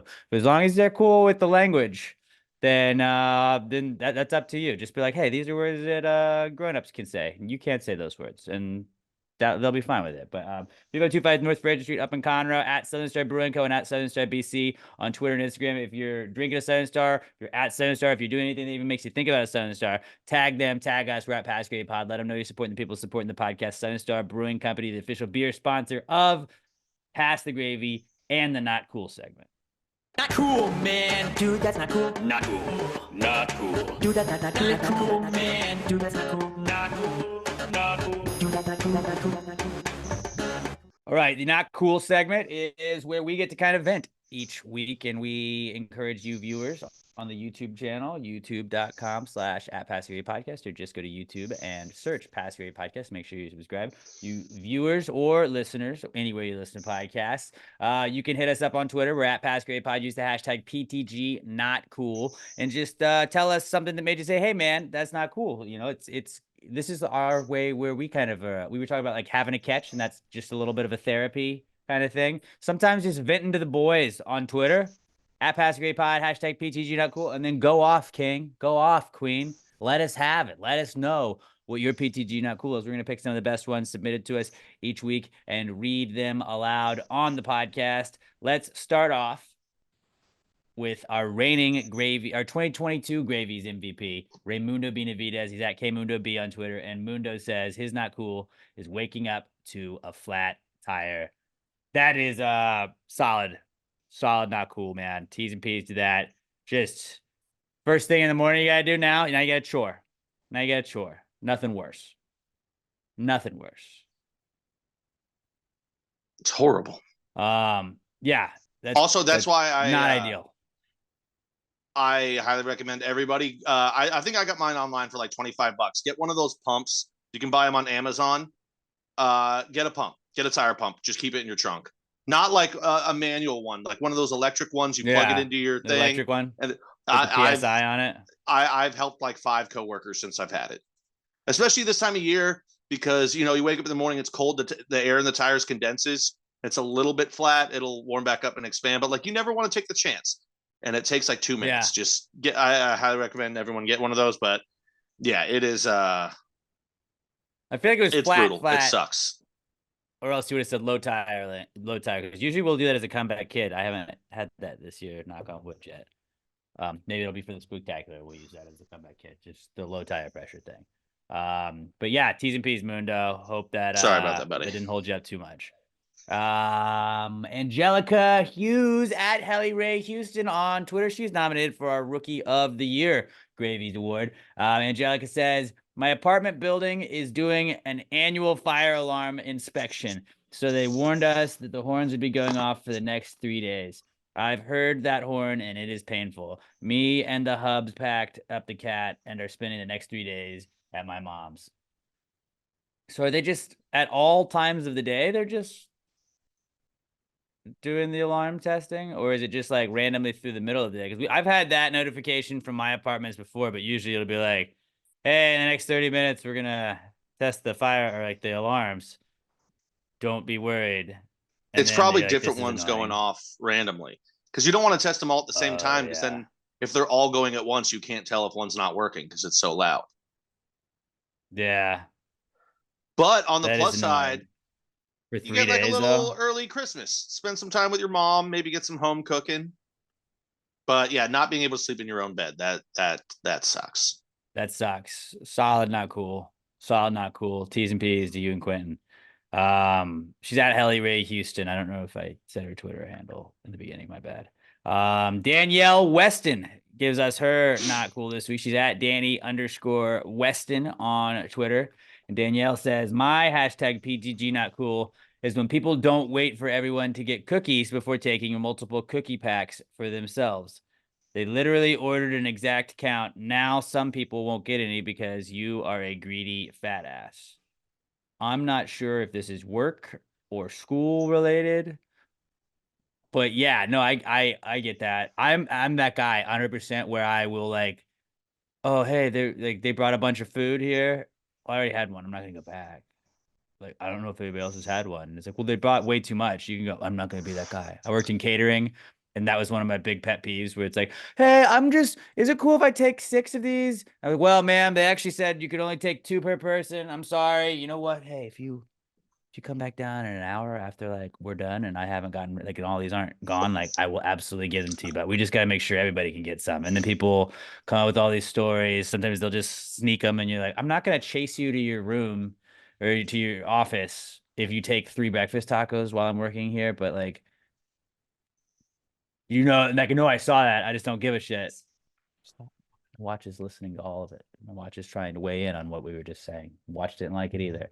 But yeah, that sucks. There are a lot of people that they're greedy. The greediness, and people just don't think that, oh, this is fine, don't worry about it. And especially if it is like a school anything or a company anything, you just assume that the company's paid for it, so it's good. But like a lot of people have to put together a specific order and shit. Like when I would do the catering, it's like, well, hey, we have ice cream for 50 people. So if you come back and you take a cup and needed it for us, like you just wanted 2 cups and I have to give you a cup, that's 1 cup that now you're not getting. So that's ice cream for 49 people. And then when you run out, we got to charge you for more. And then when the company says why, we're like, well, fucking Dave over there kept coming over here and saying he needed more. And so we had to charge you for like 10 extra things. Like, there's people like that just don't understand that shit, and I'm always the person that's like, nope. I won't even get 1 unless it's like there's still just a few left. Yeah, like as the a last fat guy, guy, this is something I'm very conscious of.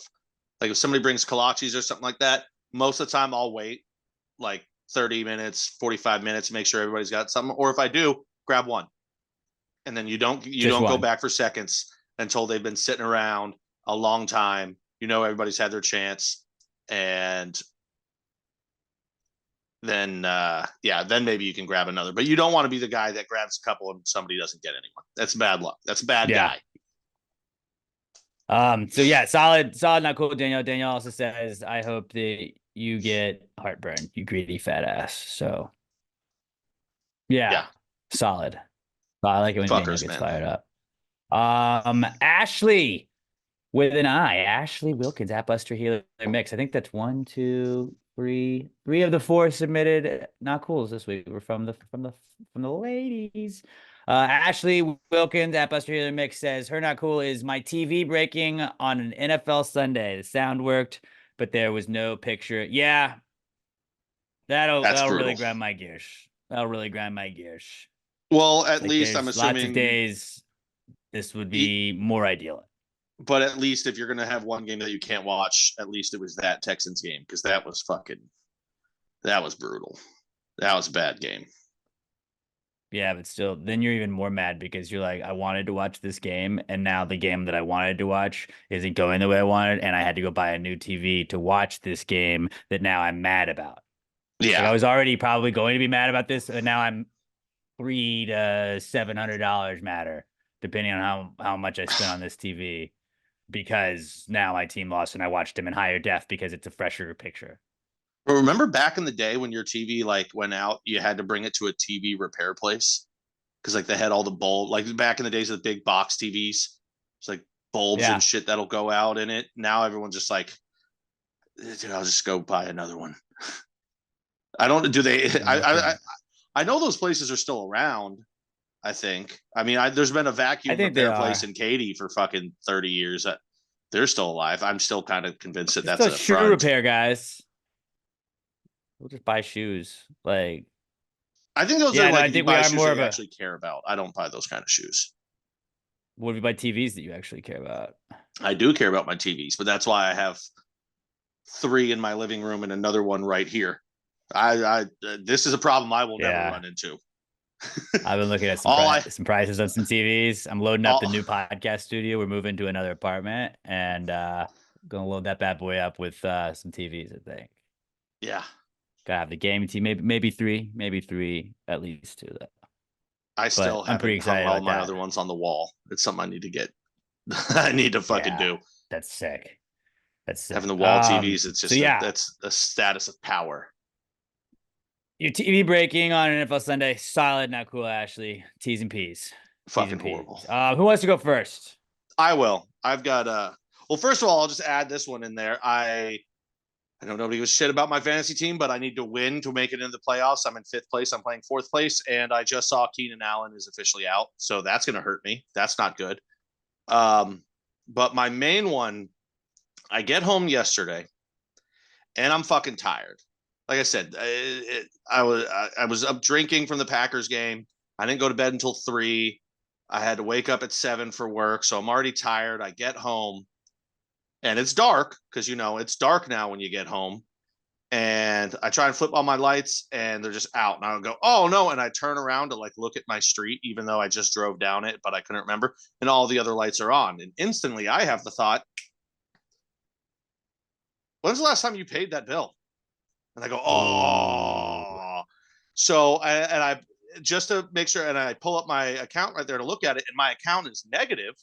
And I go, what? And I look at it, and I've got 2 $50 charges and a $100 charge, but it doesn't show it yet. It's just still that pending thing, and it doesn't say. It says something in Florida. I'm like, okay, great. I'm gonna have to deal with this. Yeah. And I called. I ran down the street. I had cash on me for whatever reason. I put it in, and I got my shit all paid. And it said 2 to 4 hours. Luckily, it was only 30, 45 minutes. So I wasn't without power for that long. I was able to take a quick nap, which I needed anyway. But then I wake up this morning and I look at the charges. OnlyFans. Someone got my account info. And as I've talked about here in the past, I do have one, because remember that one time I told you I must have gotten blackout drunk, and I did buy a subscription for 1 month to somebody one time, but I didn't realize it until I got the email saying that your subscription has ended, and that's how I found out I had it only. But I go in and I look into it, and the card that is associated with the account is not even my card anymore. So I don't know how it even was able to go through. It was 1 or 2 cards ago. So I was like, great, this is going to be a fun. I was planning on doing it after we got done with the podcast today. I was going to call Bank of America and be like, no, that wasn't me spending money on OnlyFans. That's going to be a fun conversation to have. But I did yeah, which Bank of America is usually pretty good about that kind of stuff. If you contest it, they're like, okay. Because my argument would be why would I spend $200 and put myself in negative on this? 50 of it already got refunded, it looks like, and the other 2, I guess Bank of America just right away flagged it. It was it says it's in the process of referral without me even having to call. Okay. So that's good. But I was just it's just a chore too, though. Every time fuck, that shit happens. And you know what made me the maddest about it is 60 of it that they spent was just in a tip. It wasn't even buying a $50 video, a $100 video that this girl put out. They tipped her $60. The tip was to get something, the tip was. I didn't even look. There probably is a video in the fucking I don't fucking know. But I was just did you see to find out who it was though? Who the girl was or person was? Yeah, I mean I saw that there was a thing that it shows purchases or whatever. I didn't look at what the whole thing was, but I know I didn't get. Did you at least go look to see? Did you at least go look to see was all right. Well, no, I saw that there was a video there, but it was just okay, tits. I didn't click on it. I was just so mad, but I was just what? You fuck. I'm just mad enough about it that and I assume that's why it's already gone into referral, because it used a card that's not active anymore. I was like, how the fuck? And then I tried to just delete my thing, and it goes, something went wrong. So I got to try and log into my laptop a little bit and just completely delete the account. Because but it wouldn't let me. So now I'm worried, does someone have access to a card that it'll let use?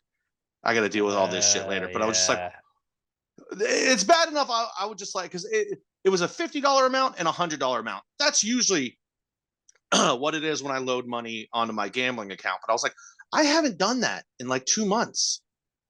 I was like, this is fucking weird. But so then the next morning when I woke up and I saw OnlyFans, I was like, God damn it. God fucking damn it. But it looks like it's being ironed out now. I'm all for supporting the OnlyFans ladies, but not with someone else's cards, fellas and ladies. Not with someone else's cards. Do it the honest way.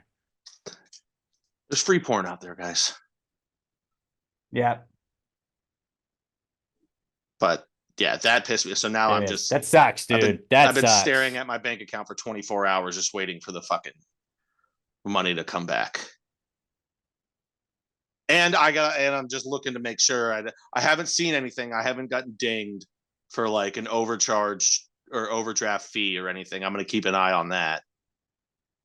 But it shouldn't happen. There's a way you can go freeze your card, I think. I did. I've done that before. I did immediately. Okay. Well, I froze it and then I had to unfreeze it because I froze it and went to the bank and it wouldn't let me put money in because it was frozen. So I had to unfreeze it real quick. Oh, yeah. And still have it. And I still have it frozen right now. I haven't had to use it today. But I was just like, come on, man. Like if I had been going to the liquor store, like if I was out of whiskey, I went to buy whiskey and I didn't have any money, that would have really made me angry. Dude, that sucks, bro. That's your best, but like worst not cool you've had in a while. Yeah, that's probably my best one since my grandparents died. Yeah. Yeah. I'll go next. I have a couple.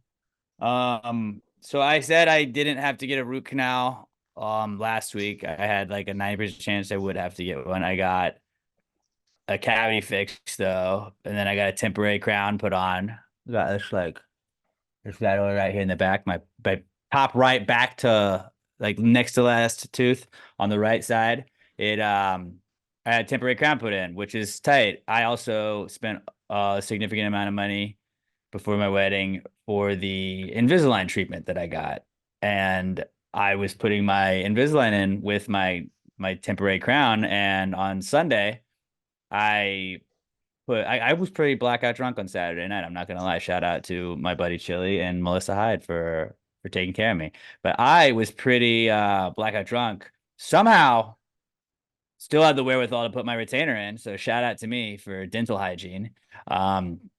Was taking it out on Sunday morning to go make some breakfast, and the crown came off with it, which is just, if you've never had that happen, not a fun Sunday to drink anything or eat anything. So I pretty much just didn't eat or drink anything for the rest of the day and most of the next day until I could get it fixed. And then, so like they sent me a like a cement thing. They're like, yeah, you can just glue this back on and just, that'll be a temporary fix until you can get back in. But my dentist was like, hey, that you just got to stop wearing the Invisalign or else that's going to keep happening. And I was like, hey, if I don't wear the Invisalign, my teeth are going to start moving. And I spent a lot of money to make sure that they don't do that.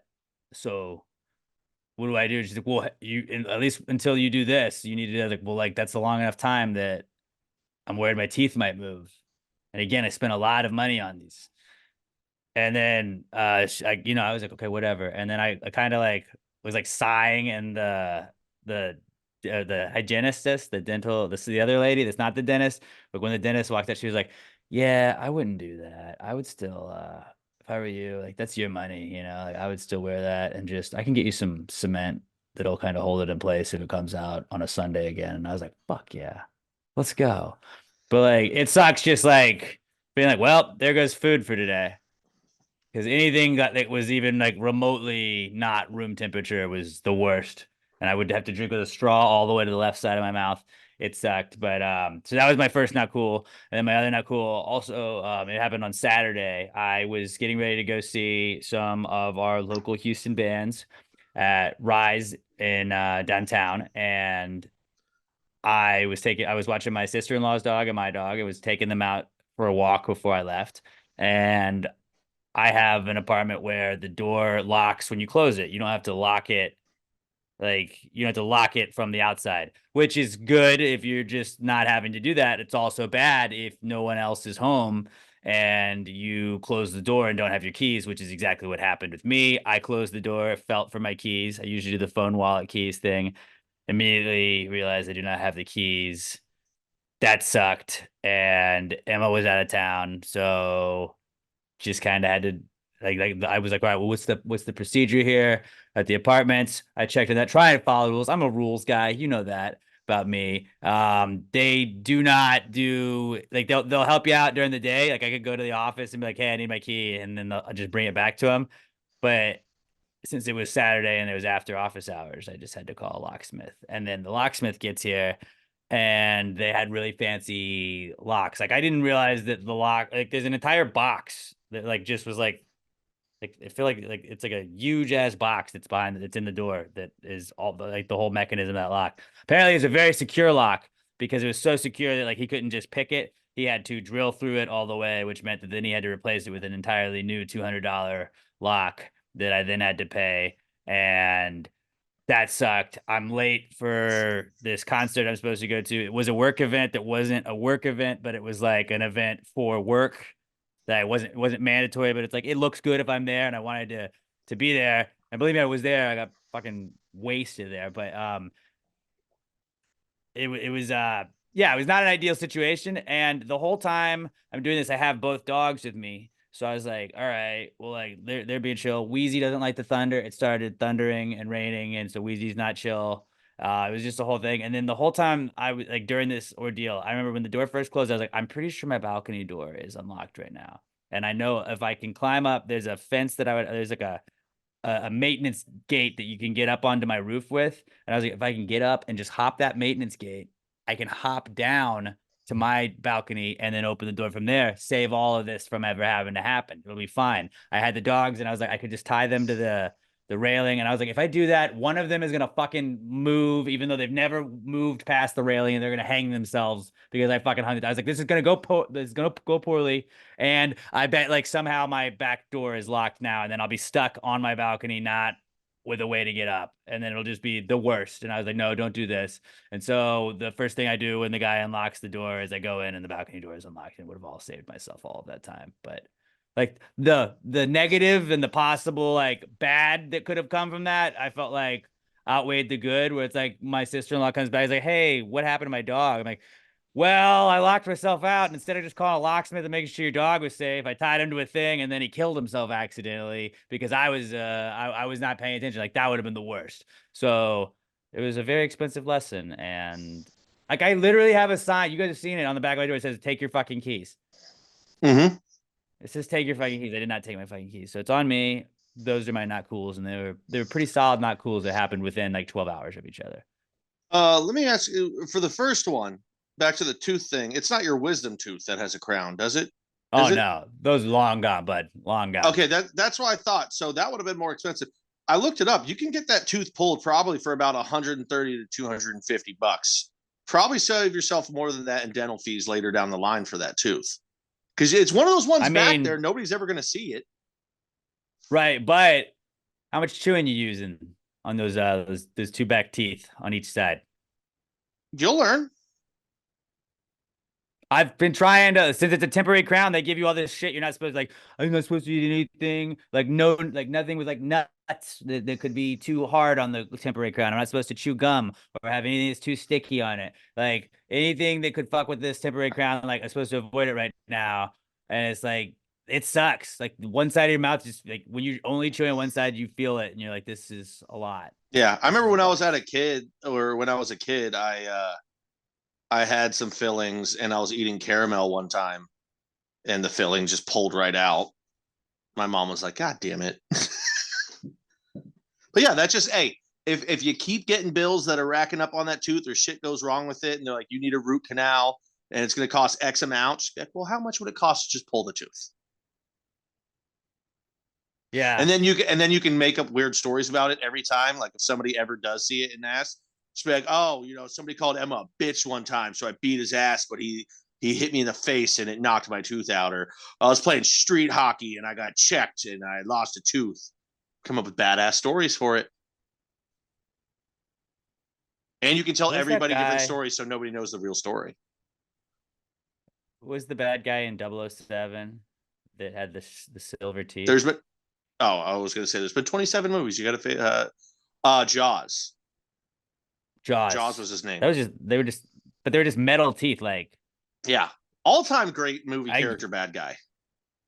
but I get the downside of that. But like, it'd probably be expensive. But if you just got your teeth replaced with metal teeth, like you could never have to worry about the dentist again.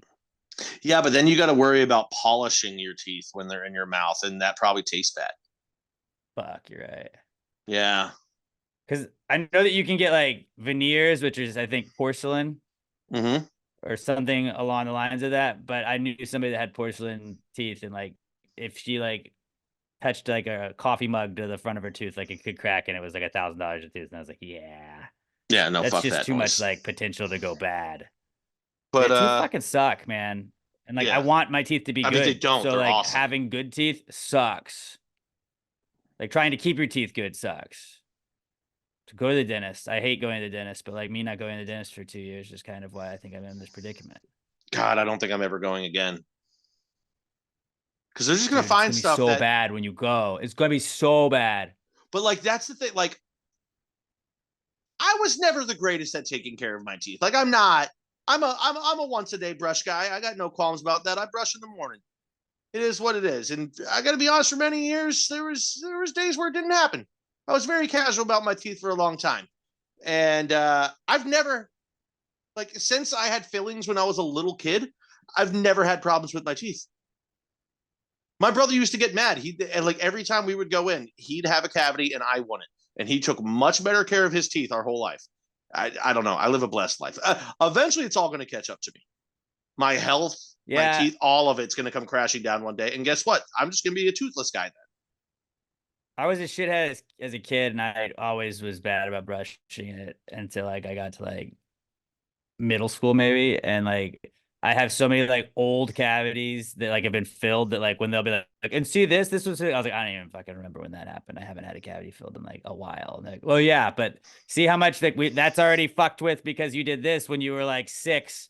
Now it makes it harder when you're in your 30s to fucking go back and fix it more because there's only so much of the real tooth left. And I'm like, yeah, that makes sense. Wish I could have told my 6-year-old self this. I never. That's showed probably why myself I never really minded the dentist. Like everyone was always like, "Oh, I hate the dentist." I didn't.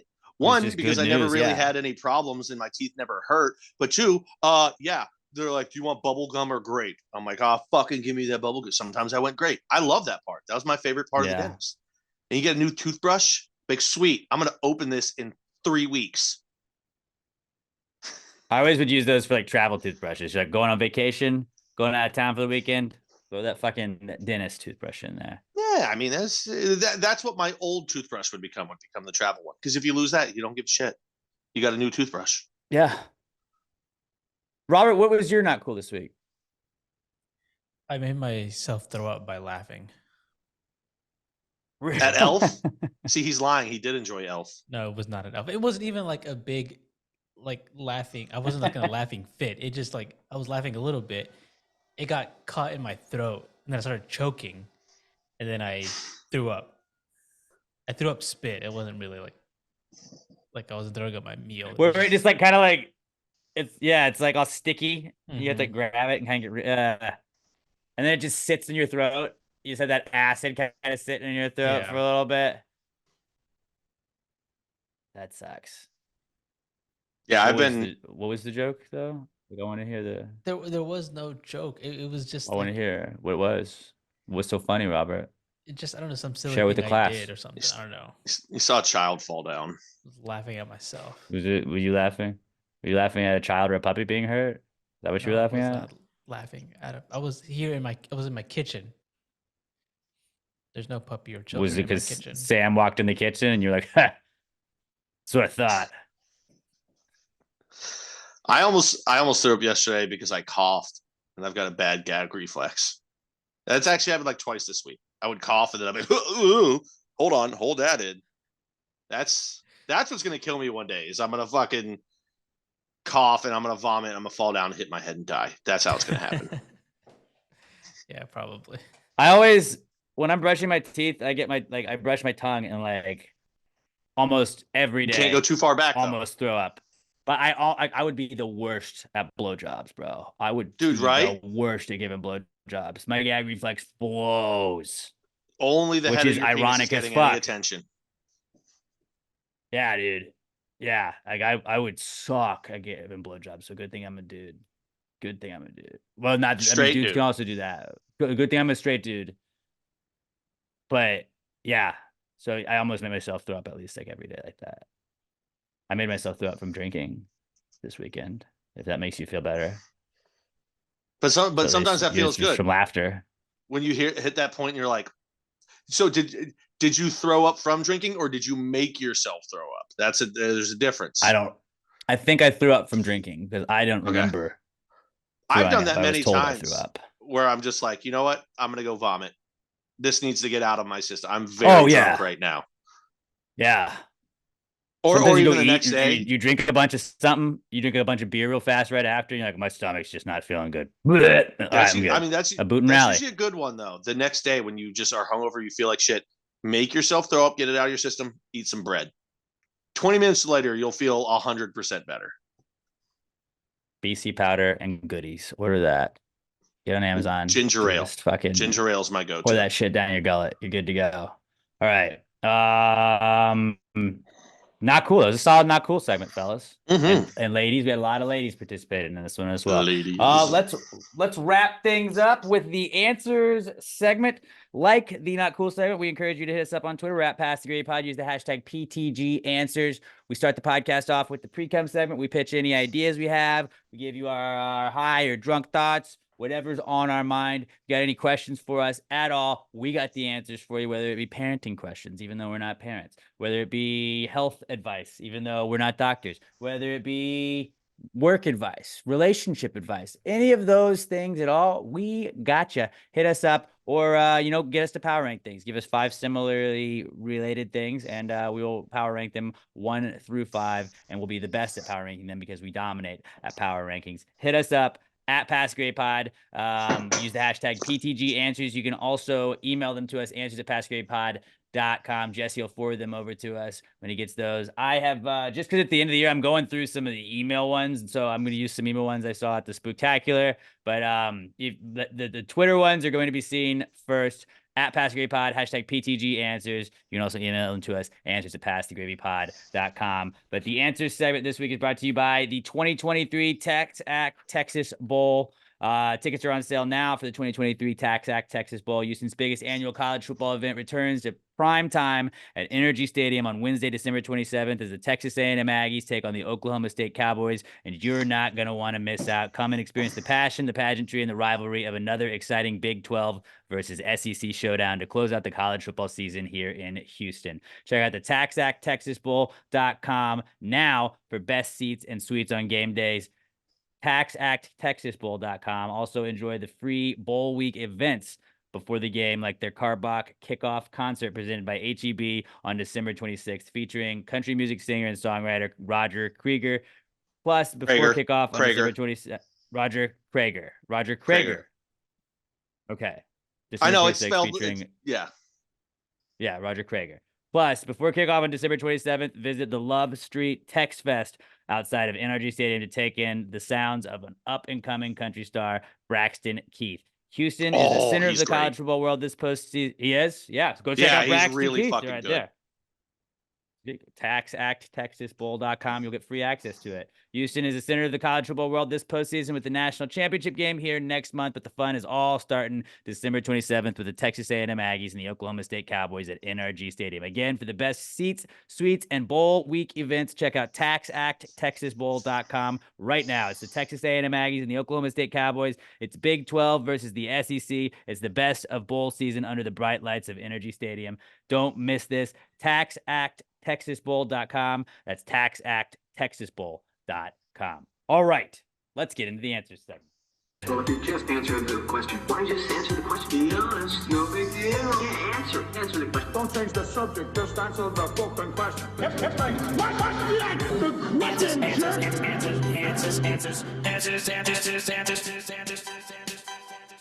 Any questions?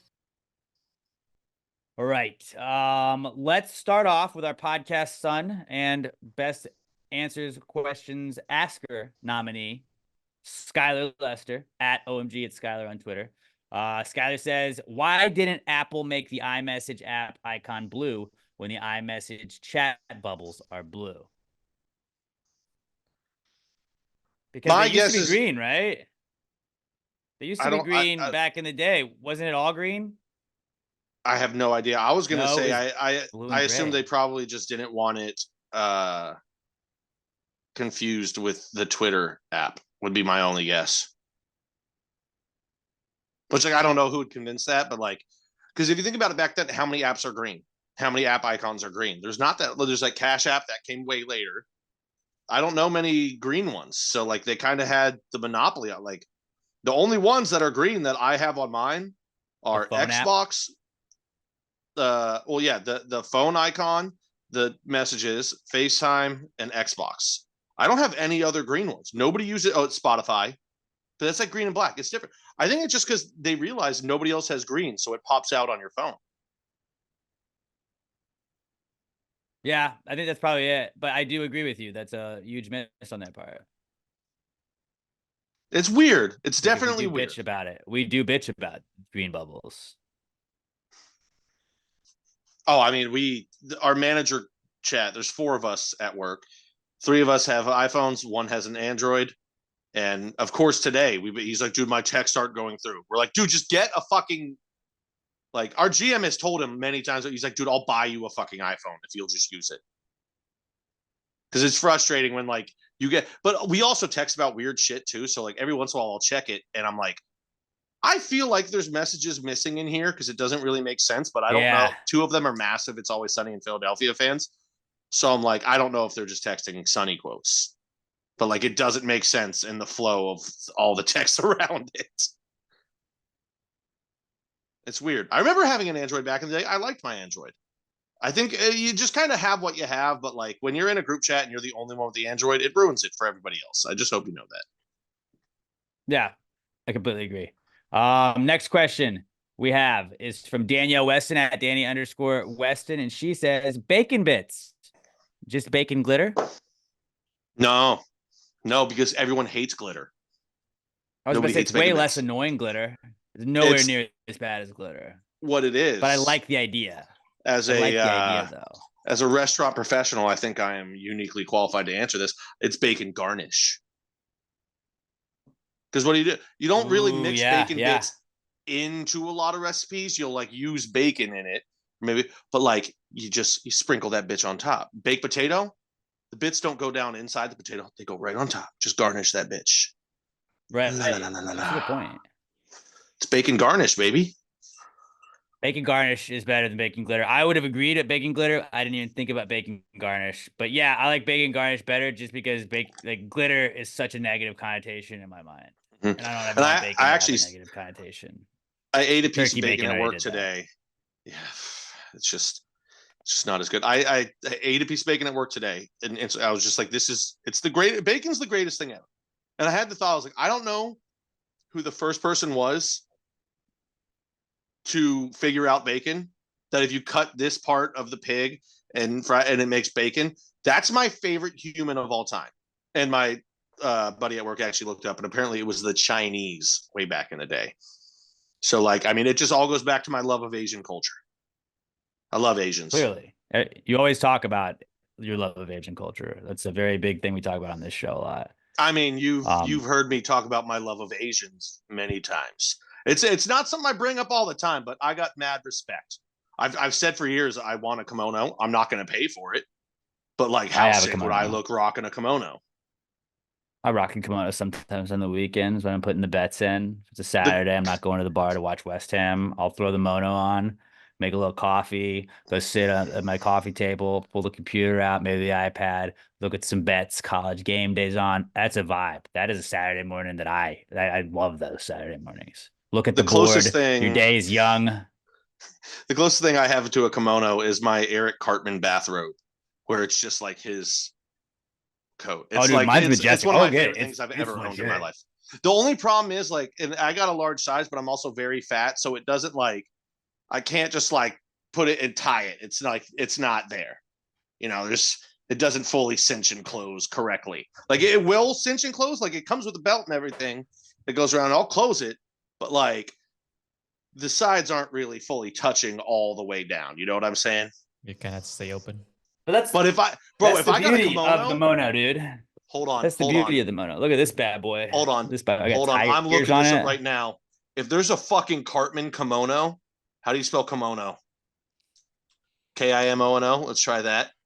No, see, it's just the robes. But if there was a Cartman kimono, I was gonna send a link to my mom right now and be like, Mom, I found what you can buy me for Christmas. Yeah. Last time I saw her at Thanksgiving, she was like, "What do you want, boots?" I was like, "I don't wear boots, Mom. Don't waste your money on that." I was like, "We'll find something. I'll text you something somewhere along the way." What do you wear underneath it? I just boxers usually. Okay, so yeah, it is just like that's your one article of clothing on. Yeah, like when I get like it's when I go do the bets. So usually I'll go put like that's my life of a gambler. You know, I wake up on a Saturday or Sunday, get up early, get up like 7, 8, go and make the coffee, or take the dog out, make the coffee, then go and sit, get your iPad or your computer out, and look at the board for the day. You haven't lost any money yet. The day is young. The world is your oyster. You're so hopeful. And it's like, bro, I'm not throwing shorts and a shirt on for this. I'm just fucking throwing this bad boy on. You ever just go all natural underneath? I have occasionally. Just like Emma. But usually I don't tie it in the front. If I go all natural, you know, I'll tie that bad boy up. But I don't like this is my robe. I don't have a robe. Yeah. This is my robe. But I mean, I don't think you would want to go nude underneath for what your purpose is of when, because like I don't know about you. I think most guys, we don't want to sit bare-assed, like sitting down anywhere. Like even with a robe on, then you're like, my ass is bare on this robe. That's gross. And I'm sitting on it. That's gross. But like if you're just walking around trying to be sexy and be like, Emma, meh, meh, meh, there you go. Could be fun times. Yeah. You should pass the gay kimonos, Robert. Put those in the store. Oh, that's our new one. Let's do it. Let's do it, buddy. That was a good question, Danielle. Bacon bits are bacon garnish, not bacon glitter. Todd Voss at as_scene_by_TV on Twitter says, if I want coal for Christmas, should I be naughty or nice? You want coal. Do you need to be naughty or nice to get coal? I think this is a simple answer here. I think it seems more complicated than it is, because if you want coal, that's the thing you want for Christmas. And I know that they say Santa's going to give you a lump of coal if you're bad. If that's what you want, you're not getting what you want. You'll just get like a shitty version of coal. Or what was the other, like, it's switches. That's what some people got. Like that was the bad thing. Was that it was switches just getting like a beating or a whipping? Well, a switch is the stick. So it's like it's a very thin branch that you break off of a tree. That is the switch. The switch isn't the beating. Which would suck to get. Yeah, ask Adrian Peterson. So you'll just get. Yeah. You'll just get switches or hit. So one of those two things, which sounds way worse than coal. Well, but so if you really wanted coal, spanked. Maybe. He's naughty boy. But if you really wanted coal, you gotta be nice. You gotta be nice. If you're on the naughty list, you're not getting what you want, even if that is coal.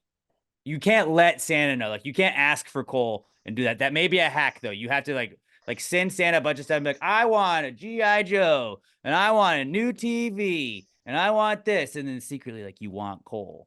So you're bad. So then you get the coal. That's actually the plan. You just can't tell Santa. So yes, if you want coal, you just can't tell Santa. Santa knows. Then you can be bad and you'll get coal. Santa knows. Santa will know. Yeah. I would just, I'd just be on the nice list and be like, bro, I want coal.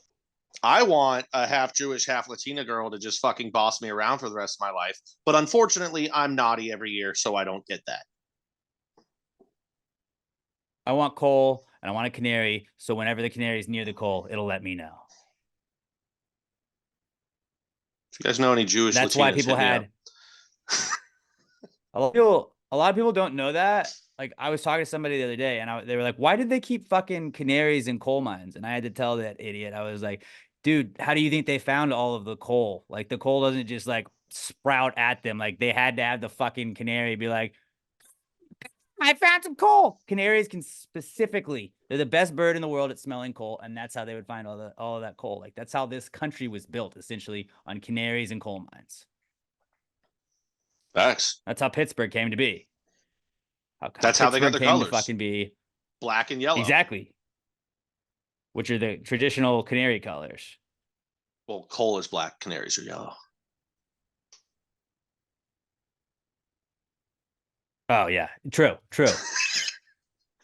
Actually, I wonder Got if me that's there. true. Got me there. I wonder if that's how they Yeah, got we're the going with Pittsburgh it. colors. Like, it makes sense. Definitely not. Definitely not. Also, they're not really in coal region though. They're more steel. No, I know. That took whole me a bit. minute. I didn't know that right That away. whole bit. I was playing along with the bit and not getting it at the same time. I love that. Those are the best kind of bits. But going back to Todd's question, if you want Cole for Christmas, you should be. That'd be nice. Nice. You gotta be nice. Or he'll take care of you. If you want Cole, like, bring you some Cole. He's gonna bring you a fuckload of Cole too. If you want Cole, you could convince, or just not even convince, just like do things that make your kids be bad, like egg on bad behavior. So when they're bad, and then steal their Cole. good call. I like that idea also, but your kids might hate it. Stealing from children is always a good idea. I don't condone that, but Well, that's what Pat said. That's Pat's opinion. He's allowed to think that. So I think that. All right. Next question from Raimundo Benavides at Kmundo B on Twitter. He says, if you had entrance music into the bedroom before sex, what song would you use? I think Justin Bieber, sorry. J Beebs, sorry. Because he's like, is it too late to say sorry for what I did to your body? I'm sorry now. Sorry. That would be mine. And then it'd be like, look, you know how this is going to go. My warm-up song was Sorry. I mean, I think mine has to be, I got to stay loyal to my country music genre and the King George Strait. I ain't here for a long time, but I'm here for a good time. There we go. I think that would be mine. That'd be good. You can't be disappointed if I tell you right JB's up front. The chorus says, yeah, I know I let you down. Is it too late to say sorry now? Yeah, that nails it. Both of those are good ones. Robert, what do you go with? Hog. I was gonna say, do the Redskins have like a song that they used to sing? Because that would be perfect for Robert. R word. Well, I'm just that was the name, but the Hogs. Maybe A biker song. You can't always get what you want.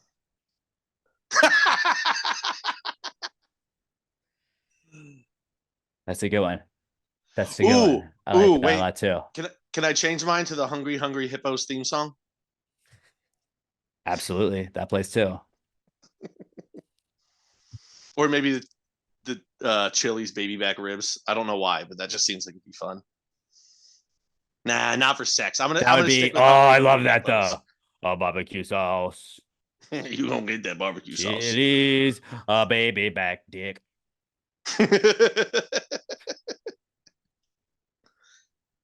I want to hear what you guys would use. I wish I had more time to think about this. I could come up with. I'll stick with George Strait. Actually, here for a good time, not a long time. That's.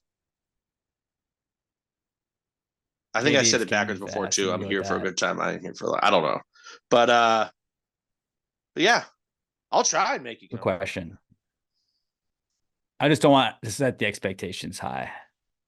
Because like if it's that, if I play Sorry by J Beebs and then I'm amazing, I play the best game of my life, she's gonna be like, wow, did not expect that. But like if you go in with some fucking the Stone Cold theme song going in there, they're gonna be like, you fucking I thought you were gonna Stone Cold stun me, and you just 10 seconds. Like, yeah, oh like man, you can't do that because that can be such a letdown. Yeah, it can't be too good of a song. You throw open the fucking bedroom door and you just hear the fucking glass crash. That'd be awesome. If you're good at sex, probably. I mean, you gotta be good at it. Not for me. Yeah, see, that's the thing. Donnie Sims can come out to that. it is what song you would want, but it also has to match your sexual prowess. Yeah. So I like all three of our answers. Great question, Mundo. Great question. That's the second time he has been featured in this episode as well. That's another reason he was an MVP for last year, because he's interactive. All right, final question of the week is from Alex O at Alex McThunder1 on Twitter. And Alex O says, if America was choosing a national food, what would it be? What would you guys vote for? I'll let you. I want to hear what you guys say first, but I really think there's only 3 that it can be. I would say hamburger or hot dog would be like 1, 2. I would say hamburger just because I think hot dog, you could be like, well, the schnitzel is kind of German. Like you could say sausage is not from here. That's technically a sausage, even though we made it fucking American as shit. But I'd say It's a different food though. Bratwurst sausage. That's not a hot dog. It is different. So, but I would say like burgers and hot dogs, like what you make on the 4th of July.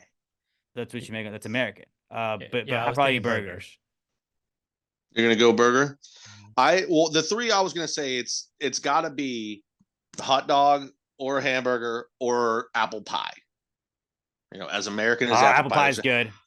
I think the answer is hot dog. If we had to pick one food for America, because like you said, it comes from sausage, German, everything like that, but it was fully Americanized. And on 4th of July, what does Joey Chestnut eat? He ain't eating hamburgers. Yeah. We're eating hot dogs. We steal that from the Germans. We get that back that from the Germans. Is American. Yeah. It's the saying should be as American as a hot dog. The apple pie is great, but it's not like nobody else in the world makes apple pies except for America. And I get now everyone makes burgers and fucking hot dog and all that shit too, but like the central food of the central holiday of America is the hot dog. I think hot dog's got to be the answer. Hot dog place. I'd be fine with putting it on the American flag. I think burger is better of an answer in general, just because you can do so much more with it. But like, I respect the fuck out of hot dog. And I was gonna say, like, I thought hot dogs and hamburgers would be like kind of simultaneous. But if you had to pick one, I would go burger, just because like you would have the argument that like, well, the sausage is big in other places too, and that's kind of just an American version of a sausage. And you're like, no, fuck you, Joey Chestnut, and we won the war. Yeah. But I think burgers is more of like, and I'm sure some people out there are like, dude, brisket, you got to do something barbecue. That's American. American is barbecue. But like, you're going to get barbecue, like great brisket barbecue. Well, brisket, you can pretty much, New York, you're going to have it too, because it is also, I didn't find this out till like 10 years ago. Brisket is also a very Jewish dish. I didn't realize that, but like shout out the Jews. But like that's pockets of America where you're going to get good barbecue. You got it in the South, up to like Kansas City. You ain't getting good brisket in fucking Palo Alto, California. You just fucking ain't. It's got to be somewhere you can get everywhere. And like you said, the hamburger, very customizable. So is the hot dog, dude. You ever had a Chicago style dog where they just put a fucking pickle on that bitch with some tomatoes? But I mean, you got chili dogs. There's a million ways to do hot dogs or chili dog. Hot dogs as well. It's just the hamburger is more of a restaurant dish. You don't see hamburger or hot dogs on the menu everywhere like you do hamburgers. So that's why it's more but the hot dog is just as customizable, but it's more of a home dish. It's not a go out to eat dish. Which is why, unfortunately, James Coney Island hasn't really stuck around the way that I think it should, because that was a fucking amazing restaurant. Because they tried to fucking expand. You made hot dogs, James Coney Island. I loved you, and I ate at James Coney Island regularly. But the fact that you then were like, well, we also do these other 80 things. You're like, no. Fries and hot dogs.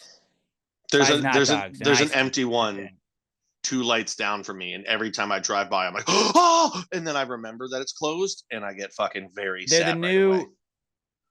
They're the new like Pizza Hut buildings, because they're all going out of business, and then other things are buying them up. And like I saw like one that was an old James Coney Island is now like they painted it yellow, and it's a taqueria, but it's got like the like James Coney Island had a very like clean look to it, or not a clean, but they got a very like James Coney Island look where it had like it would like jut out at certain points and it had like the marquee thing on it. And like, it's like, that's not James Coney Island. It's like when Pizza Huts would just turn into other things. Like, that is not a Kinko's. That was a Pizza Hut. It's just sad that now when I'm like, I could go for like 4 chili cheese dogs right now. My only option is to cook it at home. And I'm not going to make chili and make hot dogs and buy it and put it all together. The point of wanting a chili cheese dog is wanting it right then, not fucking an hour and 15 minutes later after I go and buy all the supplies and make it and all that shit. 2 chili cheese dogs and chili cheese fries. That was always what I'd get. That was my go-to order. It all went downtown after they tried to fucking rebrand as JCI Grill. Get the fuck out of here. You're James Coney Island. Know what you be what you are. That's a good lesson dogs. to everybody. Be what you are. All right. Don't try and change up to please everybody. Can you imagine how boring I would be? I literally wouldn't be me if I tried to please people. Nothing about my current personality would still be there if I changed it to fucking please other people. Because let's face it, as you all know, I only appeal to about 5% of the population, maybe. I wish Robert was in that 5, but it's not. But apparently you guys are because you're still listening. But be what you are. That's you'll why we find love you your guys. fucking niche. Exactly. And maybe your niche is the Gravy Gang. And that's why we love you guys. Because you guys are the fucking best. That was a great crop of answers, questions, and not cools. Shout out to everybody that participated in today's podcast. Shout out to everybody that's watching or listening to today's podcast. Why not just join us on Saturday? We'll do this whole thing again in person. The 10th annual Pass the Gravy Christmas Spooktacular is going down. It's back. Let's fucking do it. 10 fucking years, guys. Come celebrate with us. This Saturday, December 16th, Southern Star Brewing Company, 3525 North Fraser Street, up in Conroe. Get there around, 11:45, noon. Get there around noon. We're going to start. Podcast is going to start at 12:30. We're going to do the Gravies Awards during that. We got a Pass the Gravy White Elephant thing if you want to be in the Gravy Gang and be a part of their White Elephant party or White Elephant Exchange. It's a $25 max limit. It's optional, but if you want to, hit up Melissa Hyde at Mel Hyde, myself, and Glamour Perry at Glam for Life on Twitter. Let them know you want to be a part of it. And yeah, that's it. We got Tootsie's Tacos and Tex Pina are going to be the taco and food truck that are out there. We're going to have an awesome time, awesome beer, awesome food, awesome people. It's going to be so much fun celebrating 10 years hanging with you guys and gals. Tip your bartenders. Can't wait to see you out there. Tip your bartenders. Be safe. Don't, like Pat said, get a hotel if you're coming from far away and you need a place to crash. Don't drink and drive. Be smart. We love you guys. I can't fucking wait to see all of y'all on Saturday. We will, Saturday, we're going to record it. If you are not there Saturday, you can expect this episode from Saturday. It'll be next week's episode. I think we'll put that on Tuesday. Tuesday, we'll release the Spooktacular for the week. So can we get video on Tuesday too? Should be able to, yeah. Okay, if we get video and audio out Tuesday, and so that'll be your schedule. If you can't make it out to the Spooktacular, if you can, we will see you Saturday, and then you can watch or listen to it all the way back and be like, oh, that was my laugh. Oh, that's my funny banter I had with the boys when I won that award and went up there. This is my great question. You can do all that stuff. And we will see you, Southern Star Brewing Company, 3525 North Fraser Street, up in Conroe. Please give us a 5-star review on iTunes, Spotify, wherever you listen to podcasts. Go subscribe to the YouTube channel, subscribe to the audio version channel, which if you're listening to one, go click the play on the YouTube version. If you're watching the YouTube version, go click play on the audio version. Help you brothers out. Saturday, December 16th, this Saturday, 3525 North Fraser Street, up in Conroe, Southern Star Brewing Company, our 10th annual Christmas Spooktacular. We will see you there. We love you guys. You're the fucking best. Until we talk to you next time, go Giants and pass the gravy, bitches. Gravy gang, gang, gang. Baby, pop the top and let it spread. As we're listening to Pass the Gravy. We're going fishing for your bitch today. We're drunk in Houston, baby. And we go ahead and lick and we'll get rich today. Rich, bitch. Houston, Texas, home.